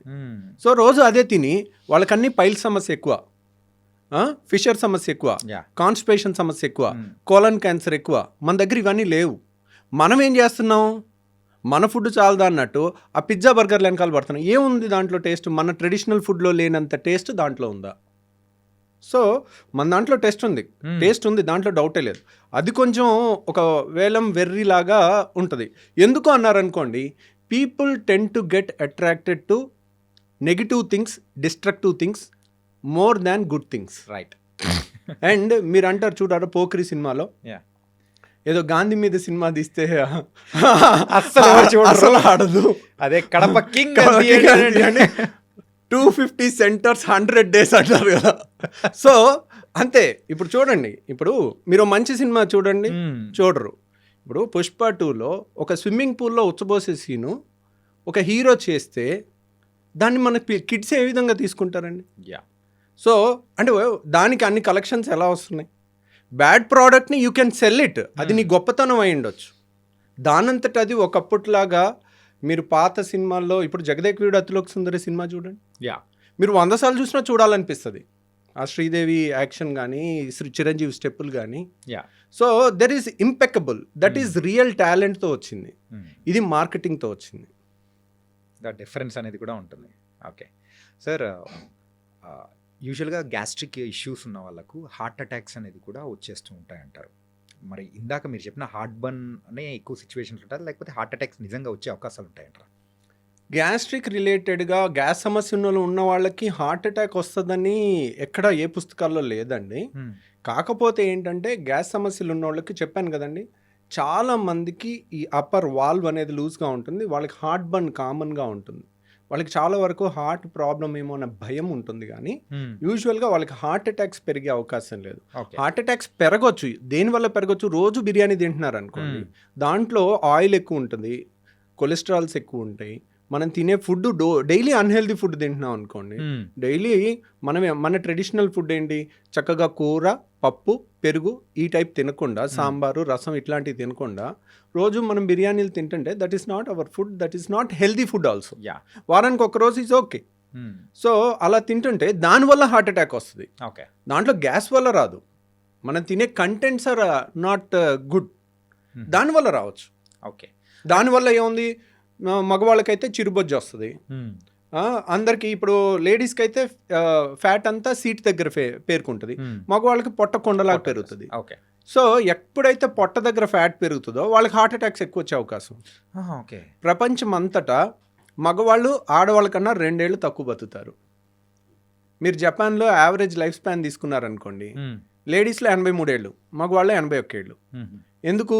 అమెరికాలో కానీ, జపాన్లో కానీ, మీరు ఇండియాలో కానీ ఎక్కడైనా తీసుకోండి, మగవాళ్ళ కన్నా ఆడవాళ్ళు 2 ఏళ్ళు ఎక్కువ బతుకుతారు. దానికి రీజన్ ఎందుకంటే మగవాళ్ళకి ఫ్యాట్ కొండలాగా పొట్ట దగ్గర ఏర్పడు, పొట్ట దగ్గర ఫ్యాట్ ఏర్పడిన వాళ్ళకి హార్ట్ అటాక్స్ ముందు వస్తాయి. ఓకే. అందుకోసమే లేడీస్ తొందరగా. కాబట్టి లేడీస్లో కూడా కొంతమందికి పొట్ట దగ్గర ఫ్యాట్ వస్తుంది, వాళ్ళకి కూడా హార్ట్ అటాక్స్ ఎక్కువ వస్తాయి. Okay okay, that's a sign అనుకోవచ్చు. ఆండ్రాయిడ్ ఒబిసిటీ అంటారు దాన్ని. పొట్ట దగ్గర పెరిగితే దాన్ని ఆండ్రాయిడ్ అంటారు. ఆండ్రాయిడ్ ఫోన్ కాదు, ఆండ్రాయిడ్ ఒబిసిటీ అంటే male type of obesity, android. Gynoid అంటే ఫీమేల్ టైప్ ఆఫ్ ఒబిసిటీ, అంటే సీట్ దగ్గర ఎక్కువ పెరగటం అనమాట. అండ్ సార్, మీ యొక్క కంప్లీట్ ఒక సర్వీస్లో ఎప్పుడైనా కానీ డిఫికల్ట్ అనిపించిన కేసు ఏదైనా ఉందా? అంటే ఇప్పుడు నేను చెప్పాను కదండి, ఐఎమ్ ఏ సర్జన్. నేను సర్జరీ చేసిన తర్వాత పేషెంట్ చావు బతుకుల్లో ఉంటే దట్ డే, ఆ డే అంతా నాకు నిద్ర సరిగా పట్టదు. So I can't avoid it. అంటే ఏ ప్రాబ్లంతో వచ్చినప్పుడు అరే this an very difficult challenge తీసుకొని నెలకు ఒకసారి ఈ మధ్య తగ్గినాయండి. Okay. అంటే ద మోర్ రిఫైన్ అవుతూ ఉండే కొద్దీ so we become perfect day by day ఇంకా ఇంకా ఇంకా వి రీలెర్న్ చేస్తూ ఉంటాము. బట్ ఇట్ ఈస్ చాలాసార్లు ఫేస్ చేస్తుంటాం మేము. కాకపోతే చాలాసార్లు ఒక యంగ్ పేషెంట్ నేను ఇప్పటికీ నా అదృష్టవశాత్తు నేను యాక్చువల్గా మా నాన్న నాస్తికుడు. మా నాన్న ఎప్పుడు దేవుణ్ణి నమ్మేవాడు కాదు. He's a hardcore communist. So ఏంటో తెలియదు. అంటే చివరికి I have to believe in God. ఎందుకంటే there is something beyond which I cannot do. నేను అన్నీ చేస్తాను, అయినా పేషెంట్ బాగవుడు చేయాల్సినవి అన్నీ. ఓకే. ఆ టైంలో కొంచెం లక్కో దైవబలమో ఏదో మనకు తెలియదు. అది మనం when we're exhausted with our intelligence. ఏదో ఒక గొప్ప వ్యక్తి చెప్పాడు ఏమనంటే, religion starts when the science ends. అంటే సైన్స్కి ఎండ్ అయిపోయిన తర్వాత ఏం అర్థం కానప్పుడు అప్పుడు రిలీజియన్ స్టార్ట్ అవుతుందని. అప్పుడు దేవుణ్ణి మనం సో ఆ దాంట్లో ఒక్కోసారి నేను ఒక యంగ్స్టర్ 19 ఏళ్ల కుర్రోడికి నేను ఒకసారి బేరియాట్రిక్ ఆపరేషన్ చేశాను. ఓకే. పాపం తనకి చాలా మేజర్ కాంప్లికేషన్ వచ్చి బాడీ అంతా అంటే 1000 మందిలో ఒకళ్ళకి వచ్చే కాంప్లికేషన్ అది వచ్చేది. ఓకే. ఇది 10 ఏళ్ల కింద జరిగింది. మంగళగిరి కుర్రోడు అబ్బాయి శ్రీనివాస్ అని. సో తనకి ఆల్మోస్ట్ చావు బతుకుల దాకా వెళ్ళాడు. ఒక నెల రోజు హాస్పిటల్లో ఉన్నాడు. 2 సర్జరీస్ మళ్ళీ చేస్తూ ఉంటే ఒక మూమెంట్లో అరే ఇంత చేసాం అయినా కానీ ఇంప్రూవ్ అవ్వట్లేదు. పాపం వీడు బతికితే బాగుండు, 19 ఏళ్ల కుర్రోడు చచ్చిపోబోతున్నాడు, చివరిగా స్వర్గం అంచుల దాకా వెళ్ళిపోతున్నాడు, ఇంకా బతకడేమో అని అనుకుని సరే వీడు బతికితే నేను మంగళగిరి లక్ష్మీనరసింహ గుడిలో 108 రౌండ్లు వేస్తానని మొక్కున్నా. ఏమైందో తెలీదు, వాడు బతికిపోయాడు. ఓకే. సో అన్నిసార్లు అలా జరగలే. నేను ఇప్పటి వరకు నా అదృష్టవశాత్తు నా కోసం నా ఫ్యామిలీ కోసం ఏ రోజు కూడా నేను దేవుడి చుట్టూ రౌండ్లు వేయాల్సి రాలా. సో కానీ నేను ఇప్పటికీ ఒక 8 సార్లు పేషెంట్ల కోసం చేశాను. ఓకే. సో ఎందుకంటే వెన్ సైన్స్ ఎండ్స్ బుక్లో ఉన్న ప్రకారం అన్నీ పర్ఫెక్ట్గా చేసినా కానీ కొంత లక్ అనేది మనకు రావాలి. ఆ పేషెంట్కి ఉండాలి, మనకి ఉండాలి. సో అలా ఇంకో పేషెంట్ ఇంత పెద్ద గర్భసంచిలో గడ్డ, పెళ్లిగాని అమ్మాయి, ఇంత పెద్ద గర్భసంచి గడ్డ. ఓకే, ఇక్కడ వరకు ఉంది. పెళ్లిగాని అమ్మాయికి ఇంతవరకు. ఒకసారి బయట ఆపరేషన్ చేసి పొట్ట కోసి ఓపెన్ చేసి దాన్ని తీయలేకపోయారు, మళ్ళీ క్లోజ్ చేశారు. ఓకే. చేసి మళ్ళీ రెండోసారి మా దగ్గరికి వస్తుంటే ఒకసారి ఒక డాక్టర్ ఓపెన్ చేసి క్లోజ్ చేశారంటే ఇట్స్ వెరీ డిఫికల్ట్ కేస్ అని. నేను పెళ్లిగాని అమ్మాయి, నేను సరే దాంట్లో ఫైబ్రాయిడ్ గడ్డలు ఇంత ఉన్నాయి, అవి ఒక్కటి తీసేస్తానమ్మా అని చెప్పాను. కానీ గర్భసంచి కూడా తీసేయాల్సి రావచ్చు, కానీ పెళ్లిగాని అమ్మాయి గర్భసంచి తీసేస్తే ఇంకేముంది, పిల్లలు పుట్టరు. సో నేను సరే ట్రై చేస్తాను కానీ గ్యారంటీ ఇవ్వలేనని చెప్పాను. సరే ఓకే చెప్పారు. ఓపెన్ చేశాము. ఇట్ వాజ్ ఒక సర్జన్ ఓపెన్ చేసి క్లోజ్ చేశాడంటే మనం అర్థం చేసుకోవచ్చు. లోపలికి వెళ్తే ఎంత పంపుల్లాగా ఉన్నాయి అన్ని రక్తనాళాలు. ఎక్కడ ముట్టుకుంటే అక్కడ బ్లీడింగ్, పంపులు కొట్టినట్టు కొడతా ఉంది. ఒక టైంలో 25 ఏళ్ళ అమ్మాయి 26 ఏళ్ళ అమ్మాయి మన కళ్ళ ముందు బ్లీడ్ అయి చచ్చిపోతూ ఉండి హెల్ప్లెస్గా ఉంటే అసలు ఎక్కడ ముట్టుకుంటే అక్కడ బ్లీడింగ్ అయిపోతూ ఉంది. నా అర్థం కాని పరిస్థితి. సో ఆ టైంలోనే పేషెంట్ బీపీ ఎక్కువ ఉంది, ఇంకెలాగా చచ్చిపోద్ది అని అనిపించింది. అంతా ప్రెషర్ పెట్టేసి మాప్స్ పెట్టి ప్రెషర్ పెట్టి ఆపుతా ఉన్నాం. ఆపి కొంతసేపు ప్రశాంతంగా ఉండి ఈ అమ్మాయి బతికితే చాలరా అని అప్పుడు కూడా అనుకున్నాను. ఎందుకంటే 25 ఏళ్ల పేషెంట్ టేబుల్ మీద చచ్చిపోతే దాన్ని తీసుకునే అంత గట్స్ ఎంత గొప్ప సర్జన్కైనా ఉండదు. రైట్. సో వాళ్ళు అన్నీ ఒప్పుకున్నప్పటికీ కూడా వాళ్ళు ఒప్పుకుంటారు, ఏమ్మా ఇది కష్టమైన ఆపరేషన్ అని మనం చెప్తాం, అయినా కానీ దాన్ని డైజెస్ట్ చేసుకోలేం. రైట్. వాళ్ళు ఏంటి ఆ 90%లోనే ఉంటామేమో అన్న ఆశతో వస్తారు, నమ్మకంతో వస్తారు. ఈ 10%లో ఉండంలే అని అనుకుంటారు. మనం 10% రిస్క్ అని చెప్పినా కానీ. సో ఆ పేషెంట్ లక్కీగా కొంచెంసేపు ప్రశాంతంగా ఉండి బీపీ కొంచెం ఎక్కువ ఉన్న దాన్ని డౌన్ చేసిన తర్వాత రక్తస్రావం కూడా కొంచెం తగ్గుద్ది. ఓకే. అప్పుడు ఎలాగో ఒకలాగా ఆ గడ్డ అంతా తీయలేమేమో, అలా వదిలేసి రావాలేమో ఆ బ్లీడింగ్ ఆగదేమో, ఎన్నో క్వశ్చన్స్ ఉన్నాయి. తర్వాత మళ్ళీ అందరం కలిసి దాన్ని తీసేసి సక్సెస్ఫుల్గా గర్భసంచి మొత్తం తీసేయాల్సి వచ్చింది, కానీ పేషెంట్ సేవ్ అయింది. ఓకే. సో అట్లా అంటే మీరు యూజువల్గా ఆ సైజ్ చెప్తూ ఉంటేనే ఇంత సైజ్, అది కూడా కడుపులో దాని వీడియో కూడా ఉందండి నా దగ్గర. మై గాడ్, ఆ వీడియో కూడా ఉంది, మనం కావాలంటే అది చూపించవచ్చు. వద్దు సార్ ప్లీజ్. అంటే యాజ్ ఎ సర్జన్గా అండ్ మీకైతే గట్స్ ఉన్నాయేమో, కానీ యాజ్ ఎ నార్మల్ పర్సన్స్ లాగా we can't take it also. కొన్ని ఈవెన్ నార్మల్ పీపుల్ కూడా ఆ సర్జరీస్ చూడాలన్నా కానీ బ్లడ్ చూస్తేనే పడిపోతుంటారు సార్. ఇంకా సర్జరీస్లో మీరు చూపించారంటే లిటరల్లీ అంతే, నేను కూడా అయిపోతానేమో సార్. అంటే అన్నిసార్లు అలా ఉండదండి. ఓకే. సర్జరీ లైక్ మంచి సర్జన్ ఆపరేట్ చేస్తుంటే ఇట్స్ లైక్ మంచి మ్యూజిక్ వింటున్నట్టు ఉంటుంది. అలా నేను గాల్ బ్లాడర్ ఆపరేషన్ 5 నిమిషాల్లో చేసిన వీడియో ఒకటి లైవ్ పెట్టాను మన ఛానల్లో. దాంట్లో చూడండి, ఆపరేషన్ అంటే ఇలా ఉంటుంది, ఏదో వీడియో గేమ్ ఆడుకున్నట్టుంది, చుక్క బ్లడ్ లేదు, అసలు ఇంత అద్భుతమైన ప్రపంచం ఇంత మంచి కెమెరాలో మన బాడీలో ఉందా, ఇంత రక్తనాళాలు ఇంత సన్నవి కూడా కనపడతాయా అనే ఎక్సైటింగ్గా ఉండే ఒక కోణం చూస్తారు. అది చాలాసార్లు అలాగే ఉంటుంది. కానీ సర్జరీ ఈజ్ అన్ఎక్స్పెక్టెడ్. ఎప్పుడు ఏమి ఎలా జరుగుతుంది అనేది, ఎలా వచ్చి పడుతుంది అనే దానికి మనం ప్రిపేర్ అయ్యి ఉండాలి. సో అది మీరు కావాలంటే ఆ వీడియో చూడండి. నేను అపెండిక్స్ ఆపరేషన్ పెట్టాను, గర్భసంచి ఆపరేషన్ పెట్టాను, గాల్ బ్లాడర్ ఆపరేషన్ పెట్టాను. ఇవన్నీ కూడా 5 నుంచి 10-15 నిమిషాల్లో అయిపోయి చుక్క బ్లడ్ లేకుండా నీట్గా ఉన్నది బ్యాక్గ్రౌండ్ వాయిస్తో చెప్పాను. అది చూడొచ్చు. బ్లీడింగ్ అయ్యేవి అవి మీరు చూడలేరు. అదే మెయిన్గా అది లేకపోతే చాలు సార్. సార్ అండ్ ఈ పాడ్కాస్ట్ ద్వారా సో యూజువల్గా అయితే ప్రజలకు మనము అంటే వాళ్ళు ఎడ్యుకేట్ అయ్యేటట్టు యూజువల్గా గట్ హెల్త్ గురించి కానీ సో మీలాంటి పర్సన్స్ చెప్తే ఇంకా బాగుంటుందని చెప్పేసి కేమ్ హియర్. అంటే మీరు రావడంతో వీఆర్ వెరీ హ్యాపీ. అండ్ కొన్ని మెయిన్గా గట్ హెల్త్ బాగుండడానికి ఎలాంటి జాగ్రత్తలు తీసుకుంటే ఉంటుంది అనేది కూడా చెప్పారు. సో ఫైనల్ క్వశ్చన్ ఇస్, యూజువల్గా ఫుడ్ అనేది కూడా ఉంటుంది సార్. మార్నింగ్ అయితే హెవీగా, అంటే మార్నింగ్ రాజులా తీసుకోమంటారు, మధ్యాహ్నం అయితే మనిషిలా తీసుకోమంటారు, రాత్రి అయితే అడుక్కునే వాళ్ళ తీసుకోమని ఇట్లా చెప్తూ ఉంటారు. సో ఇది ఎంతవరకు ఫాలో అవ్వచ్చు అంటారు? అంటే దట్స్ వన్ వే ట్రూ అండి. ఎందుకంటే ఉదయం లేసామనుకోండి, ఉదయం లేచిన కాడ నుంచి మనం ఒక 12 గంటలో 10 గంటలో వర్క్ చేస్తాం. రైట్. సో మన కండరాలకి అన్నిటికీ కూడా ఎనర్జీ కావాలి. కాబట్టి మార్నింగ్ తిన్నా కానీ మనం చేసే పనితో అది అరిగిపోతుంది. సో మనం మధ్యాహ్నం కూడా తీసుకోవచ్చు. నైట్ ఏంటంటే తిన్న వెంటనే మనం పెద్ద పని చేసేది, నైట్ అంతా పడుకునేది ఉంటుంది. సో పడుకునే టైంలో మనకు అంత ఎనర్జీ ఏం అవసరం ఉండదు. సో మనం ఉదయం తిన్నామంటే అది డే అంతా ఖర్చు అయిపోయే అవకాశం ఎక్కువ ఉంటుంది. రాత్రి తిన్నది, ఇప్పుడు ఉదయం ఒక బిర్యానీ తినటం వేరు, రాత్రి బిర్యానీ తినటం వేరు. ఉదయం బిర్యానీ తింటే సాయంత్రం వరకు మనం చేసే పనిలో దాంట్లోంచి వచ్చిన క్యాలరీస్ అప్పటికప్పుడు ఖర్చు అయిపోవచ్చు. అదే రాత్రికి వెళ్ళి పడుకుంటాం, తిన్న తర్వాత ఆ తిన్న అన్ని బ్లడ్లోకి అన్ని ట్రైగ్లిజరైడ్స్, ఫ్యాటీ యాసిడ్స్ అన్నీ వెళ్తాయి. అవన్నీ ఎక్కడ వెళ్ళాలి? ఎక్కడికో వెళ్ళి డిపాజిట్ అవ్వాలి. అవన్నీ రెసిస్టెంట్ ఏరియాలోకి వెళ్తుంటాయి, నడుము దగ్గర ఎక్కడ కరగటానికి వీల్లేని చోటకంతా ఒక ఫ్యాట్ లాగా తయారైపోతూ ఉంటుంది. అందరికి ఎంత ఫిట్గా ఉన్న వాళ్ళకైనా చిన్న నడుము దగ్గర కానీ రెసిస్టెంట్ ఫ్యాట్ కొద్దిగా ఉంటుంది వాళ్ళు చేసే. ఎందుకంటే గుడ్ ఫుడ్ని రెసిస్ట్ చేయటం it's not easy thing for ఎంత మెచ్యూర్డ్ పర్సన్ కన్నా.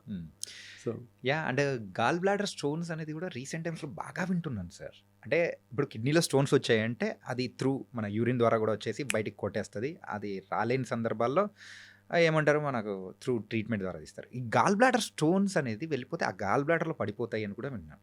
సో దాన్ని తీయాలంటే ఆపరేషన్ తప్ప వేరే ఆప్షన్ అనేది లేదా కరిగించడానికి కానీ ఏదైనా? అంటే గాల్ బ్లాడర్లో స్టోన్స్ అనేది కిడ్నీలో స్టోన్స్ వేరు, గాల్ బ్లాడర్లో స్టోన్స్ వేరు. రెండింటికి వ్యత్యాసం చెప్తాను. కిడ్నీలో స్టోన్స్ అనేది లెస్ దాన్ 1 సెంటీమీటర్ ఉంటే 99% లెస్ దాన్ 1 సెంటీమీటర్ ఉంటాయి. అవన్నీ కూడా వాటర్ ఎక్కువ తాగుతుంటే దానంతరవే పడిపోయే అవకాశం ఉంటుంది. గాల్ బ్లాడర్లో స్టోను బయటికి పడేవి చాలా తక్కువ అన్నమాట, అవి అలాగే ఉంటాయి. కాకపోతే గాల్ బ్లాడర్లో స్టోను అంత డేంజరస్ ఏం కాదు. అంటే నొప్పి లేదు. చాలామందికి ఒక స్టోను 1 సెంటీమీటర్ స్టోన్ తయారవ్వాలనుకోండి, అది కనీసం 5 ఏళ్ళ నుంచి 10 ఏళ్ళు పట్టుద్ది. ఎందుకంటే ఒక ఇసుక రేణువులాగా తయారవుతుంది. దాని మీద ఒక పొర ఏర్పడుద్ది, దాని మీద ఇంకో పొర ఏర్పడుద్ది, దాని మీద ఇంకో పొర ఏర్పడుద్ది.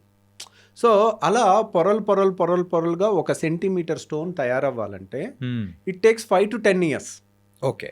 సో చాలామందికి స్కానింగ్ చేస్తే రాయి కనపడుద్ది, కానీ వాళ్ళకి కంప్లైంట్ ఉండదు. సో అనవసరంగా స్కానింగ్ చేయబట్టి వాళ్ళకి గుండెలో రైళ్లు పరిగెట్టడం మొదలవుతుంది. వాళ్ళకేంటి రొటీన్ చెకప్ చేస్తాం, వాళ్ళకి స్కాన్ చేయకపోతే తెలీదు, హ్యాపీగా ఉంటారు. చేసిన కాడ నుంచి అదో గిలి, అమ్మో నాకు రాయింది, ఇప్పుడు ఇదేమవుద్దో అన్న టెన్షన్తో ఉంటారు. సో వాళ్ళు ఒక డాక్టర్ దగ్గరికి వెళ్తే ఆపరేషన్ చెప్పాడు, నేను ఎక్కడో హోమియో వాడుతున్నాను, హాయిగా 4 ఏళ్ళ నుంచి ఉన్నాను అంటారు. అంటే 4 ఏళ్ళ నుంచి కూడా ఇప్పుడు మనం స్కాన్ చేయకముందే 4-5 ఏళ్ళ నుంచి ఉంది అది. అది మెల్లమెల్లగా పెరుగుతుంది, ఇంకో 5 ఏళ్ళు కూడా అలా పెరగవచ్చు కంప్లైంట్ లేకుండా. సో కాకపోతే దే మే గివ్, ఓకే నేను ఇది ఆయుర్వేదిక్ వాడాను, హోమియో వాడాను, దానివల్ల నాకు 5 ఏళ్ళు తగ్గిపోయింది అనుకుంటా. తగ్గిపోలా, అది మీకు ప్లసిబో ఎఫెక్ట్ ఇస్తుంది. సో దానివల్ల తగ్గలేదు. ప్రాబ్లం ఏంటంటే చాలామంది రాయి ఉండి 10 ఏళ్ళు నొప్పి లేని వాళ్ళని చూసుంటారు. ఓకే, రాయి ఉండి రాయి ఇరుక్కుని జాండిస్ వచ్చిన వాళ్ళని మీరు చూడరు. ఆ స్టేజ్లో రాయి ఇరుక్కుని కొలాంజైటిస్ అని ఒళ్ళంతా భయంకరమైన వణుకుతో కొలాంజైటిస్ అని ఫీవర్ వస్తుంది, హై గ్రేడ్ ఫీవర్, జాండిస్ వస్తుంది. ఓకే, ఆ టైము 24 గంటల నుంచి 48 గంటల్లో మనం ఆ స్టోన్ని అడ్డు తీసి స్టెంట్ అయిపోతే ప్రాణహాని ఉంటుంది. అది లేట్ అయి చచ్చిపోయిన వాళ్ళని కూడా మేము చూస్తాం. ఓకే, సో ఇమీడియట్ రియాక్ట్ అవ్వాలి 24 hours to 48 hours. సో అది జాండిస్ వచ్చినప్పుడు. అందరికీ జాండిస్ వస్తుందని నేను చెప్పట్లా. ఓకే, ఈ రోజు రాయి బయటపడింది, ఈ రోజే జాండిస్ వచ్చేది. 5 ఏళ్లలో రావచ్చు, 3 ఏళ్లలో రావచ్చు, 6 నెలల్లో రావచ్చు, వీ కెనాట్ సే. సో నేను అనేది ఏంటంటే మీకు రాయి ఉంది, be bold, be strong, no pain no surgery. Textbook line చెప్తున్నాను. గాల్ బ్లాడర్లో స్టోన్ ఉంది, నో పెయిన్ నో సర్జరీ. దాంట్లో రూల్ ఏం లేదు, రూల్ నెవర్ చేంజెస్. ధైర్యంగా మీరు ఉండండి, అదేం అవ్వదు. కానీ నేను చెప్పేది ఏంటంటే రియల్గా నొప్పి వచ్చినప్పుడు కూడా నొప్పి ట్యాబ్లెట్ వేసుకుని దాన్ని ఆపి మళ్ళీ నాకు నొప్పి లేదని అనొద్దు. ఒక్కసారి నొప్పి వచ్చినా that is a dangerous stone. Okay, ఈ రోజు ఇరుక్కుని నొప్పి వస్తుంది. గాల్ బ్లాడర్ ఫండస్ అంటారు, వెడల్పుగా ఉంటుంది. నెక్ అంటారు, నెక్ సన్నగా ఉంటుంది. అది బయటకు వచ్చే ద్వారంలో ఇరుక్కుంది అనుకోండి, అప్పుడు మనకి నొప్పి వస్తుంది. అది ఇరుక్కుని మళ్ళీ వెనక్కి వచ్చేస్తే నొప్పి ఉండదు. రైట్, మళ్ళీ ఒక 3 నెలలకి ఇరుక్కోవచ్చు, 6 నెలలకి ఇరుక్కోవచ్చు. ఇరుక్కున్నప్పుడు మాత్రం భయంకరమైన పెయిన్ పరుగులు తీపిస్తుంది. అందుకేనా మీరు స్టంట్ అనేది కూడా వేయాలి అనేది? అంటే అది జాండీస్ ఉన్నప్పుడు, దాంట్లో జాండీస్ ఉన్నప్పుడు, జాండీస్ లేకుండా కూడా నొప్పి రావచ్చు. ఓకే, సో దాంట్లో ఏంటంటే నేను అనేది ఏంటంటే గాల్ బ్లాడర్ స్టోన్ వల్ల ప్రాణం పోయిన వాళ్ళని మేము చూసాం, మీరెవరు చూడలేదు. ఓకే ఓకే, సో ఇప్పుడు పోక్రీ సినిమాలు అంటారు చూడండి, రెస్పాన్సిబిలిటీ తీసుకునే ఏకైక డిపార్ట్మెంట్ పోలీస్ డిపార్ట్మెంట్ అంటారు కదా. సో అందరూ నువ్వు వాళ్ళని పట్టుకోలేదు, వీళ్ళని పట్టుకోలేదు అని అంటం తేలిక. ఓకే, ఎవడో ఎక్కడో 4 గదుల మధ్యలో ఒకళ్ళని మర్డర్ చేసి వెళ్ళిపోతే పోలీస్ డిపార్ట్మెంట్ ఇది చేయలేదు, అది చేయలేదు అని ప్రతి ఒక్కళ్ళు మాట్లాడటం తేలిక. దాన్ని వెళ్ళి వాళ్ళు లేరు అక్కడ, వాళ్ళు లేనప్పుడు జరిగింది. క్రిమినల్స్ అన్ని పోలీసులు ఉన్నప్పుడు చూసి చేయరు కదా, వాళ్ళు వెళ్ళి చేయాల్సిన వాళ్ళ రెస్పాన్సిబిలిటీ తీసుకొని ఫైనల్గా వాళ్ళే చేసేది. రైట్. సో ఇక్కడ కూడా సమస్య వచ్చినప్పుడు, ప్రాణం మీదకి వచ్చినప్పుడు అప్పుడు వెళ్ళండి వేరే చోటకి, అప్పుడు ఉండండి ధైర్యంగా, వేరే ఆల్టర్నేట్ మెడిసిన్ వాడి. ప్రాణం మీదకి వచ్చినప్పుడు ఎక్కడికి వస్తారు? సైన్స్ దగ్గరికి వస్తారు. ఆపరేషన్ చేసి తీయాల్సి వచ్చినప్పుడు ఎక్కడికి వస్తారు? సైన్స్ దగ్గరికి వస్తారు. కానీ ఒక ఆపరేషన్ పొరపాటున ఎవరన్నా చెప్తే మేబీ 2 types ఆఫ్ డాక్టర్స్ ఉండొచ్చు. అనవసరంగా చాలామంది సర్జరీ చేయాలమ్మా అని చెప్తారు. ఎందుకు రీజన్ చెప్పరు. ఎందుకు రీజన్ చెప్తే పేషెంట్ ఓహో ఇది కదండి చేస్తాను. చాలామంది కొంతమంది డాక్టర్లు ఏంటంటే ఈరోజు రాయి ఉంది, ఈరోజు చెప్పేయాలి, వీళ్ళు చెప్పకపోతే ఇంకో చోటుకి వెళ్ళి ఇంకో దగ్గర చేయించేసుకుంటారేమో, మళ్ళీ మన దగ్గరికి రారేమో అన్న ఇన్సెక్యూరిటీ ఉంటుంది. అది ఉండకూడదు. దానివల్ల లేని భయాన్ని ఇచ్చి చెప్పేసేసరికి వాళ్ళు ఇంకా నెగిటివ్ అయిపోతారు. రైట్, అనవసరంగా చేసేస్తున్నారు. ఆ డాక్టర్ చెప్పాడు, నేను భయంతో వచ్చేసాను డాక్టర్ గారు, 4 ఏళ్ళు అయింది నాకు నొప్పి లేదంటారు. So no pain no surgery. మనం టెక్స్ట్ బుక్లో ఉన్న రూల్ చెప్పాలి. At the same time jaundice ఉంటే లైఫ్ రిస్క్ ఉంటుంది, వెంటనే రావాలి. నొప్పి ఉంటే లైఫ్ రిస్క్ ఉంటుంది, వెంటనే రావాలి. సో ఆ క్లాస్ కూడా తెలుసుకున్నారనుకోండి, ఓహో నొప్పి ఉంటే నేను రావాలి. అండ్ ఇంకో బ్యూటిఫుల్ థింగ్ ఏంటంటే గాల్ బ్లాడర్లో చాలా మందికి తెలియంది ఫ్యాటీ డిస్పెప్సియా అంటారు. వాడు మా ఫ్రెండ్ ఉండేవాడు, నా రూమ్మేట్. 6 ఏళ్ళు MBBS ఒకే రూము అలా ఉండేవాళ్ళం. వాడు మొన్న మా ఫ్రెండ్స్ US నుంచి వస్తే అందరం కలిసి వాళ్ళు బిర్యానీ తిన్నారు హైదరాబాద్లో. ఓకే, తింటుంటే వీడు ఏంటోరా బిర్యానీ తినలేకపోయాడు ఈరోజు, బిర్యానీ తినాలంటే ఇబ్బంది పడుతున్నాడు అని మిగిలిన ఫ్రెండ్స్ నాకు చెప్పారు. హ్మ్. సో అప్పుడు అలగలే మాకు. హ్మ్. తర్వాత 3 నెలల తర్వాత ఎప్పుడు ఆయిల్ ఫుడ్ తిన్న ప్రతిసారి కడుపులో ఇబ్బంది అవుతుంది వాళ్ళకి. హ్మ్. దాన్ని ఫ్యాటీ డిస్పెప్సియా అంటారు. ఓకే. ఫ్యాటీ ఫుడ్ తీసుకుంటే వాళ్ళకి గాల్ బ్లాడర్ మూసుకుంటుంది. హ్మ్. మూసుకుంటే ఆ స్టోన్ వచ్చి నెక్లో ఇరుక్కుని నొప్పి వస్తుంది. ఆహాహా. ఆయిలీ ఫుడ్ తినలేరు వాళ్ళు. గాల్ బ్లాడర్లో స్టోన్స్ ఉన్న వాళ్ళకి బెస్ట్ టెస్ట్ ఏంటి, ఆపరేషన్ చెయ్యాలా వద్దా స్కానింగ్ కాదు టెస్ట్.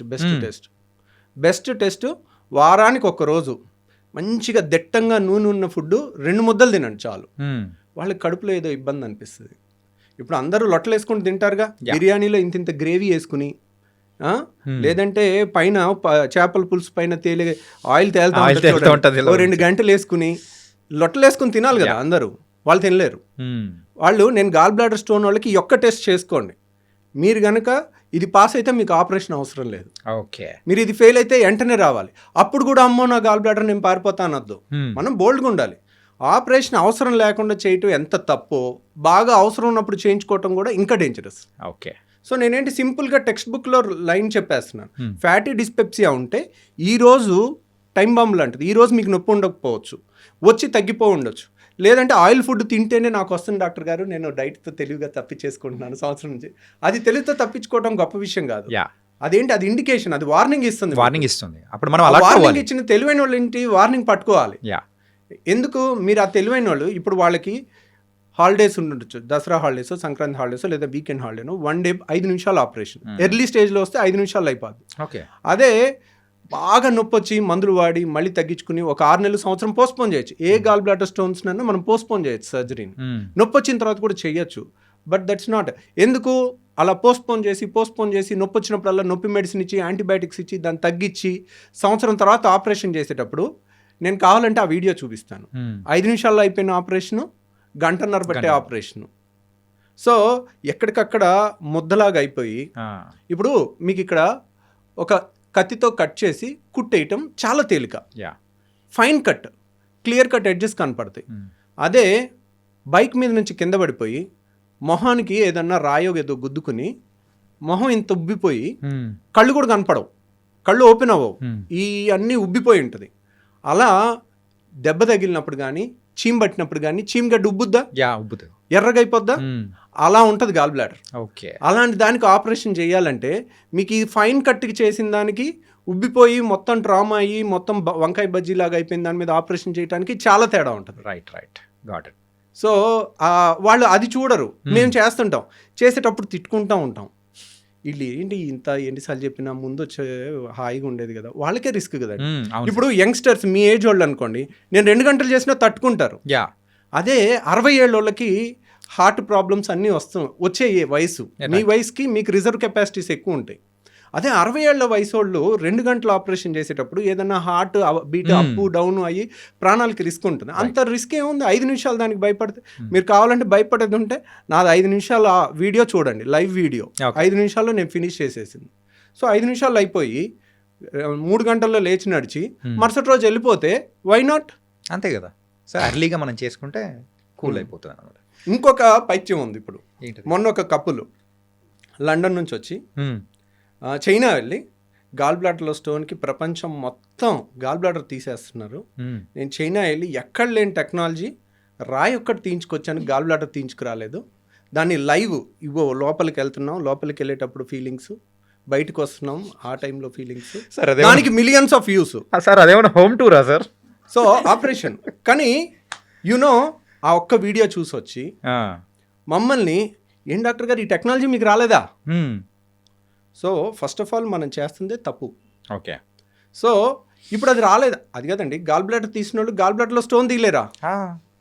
సో గాల్ బ్లాడర్లో స్టోన్ తీయటం అది పెద్ద గొప్ప విషయం కాదు, కానీ that is not right thing to do it. ఏ టెక్స్ట్ బుక్లో గాల్ బ్లాడర్లో స్టోన్ తీయమని లేదు. సో కాబట్టి నేను అలాంటివి సరే తీసాము అని అనుకోండి, రేపొద్దున్న ఈరోజు ఒక స్టోన్ తీసాం, గాల్ బ్లాడర్లో స్టోన్ వచ్చిందంటే ఏంటి, దానికి స్టోన్ వచ్చే తత్వం ఉన్నట్టు. ఇప్పుడు ఒక ఆపరేషన్ చేసి తీస్తాం, 5 ఏళ్ళు ఆగి మళ్ళీ స్టోన్ వస్తుంది, మళ్ళీ ఆపరేషన్ చేయించుకున్న అదే రిస్క్గా. యాక్చువల్గా ఆపరేషన్లో రిస్క్ గాల్ బ్లాడర్లో లేదు, గాల్ బ్లాడర్ తీసే దాంట్లో లేదు, అది 5 నిమిషాల ఆపరేషన్. రిస్క్ ఎక్కడుంది? మత్తు, వీటన్నిటిలో కూడా రిస్క్ రిస్క్ అనేది కూడా ఉంది. యా. రిస్క్ ఉంటుంది. సో ప్రతిసారి ఆపరేషన్ చేయించుకోవటం అనేది it's not a good thing.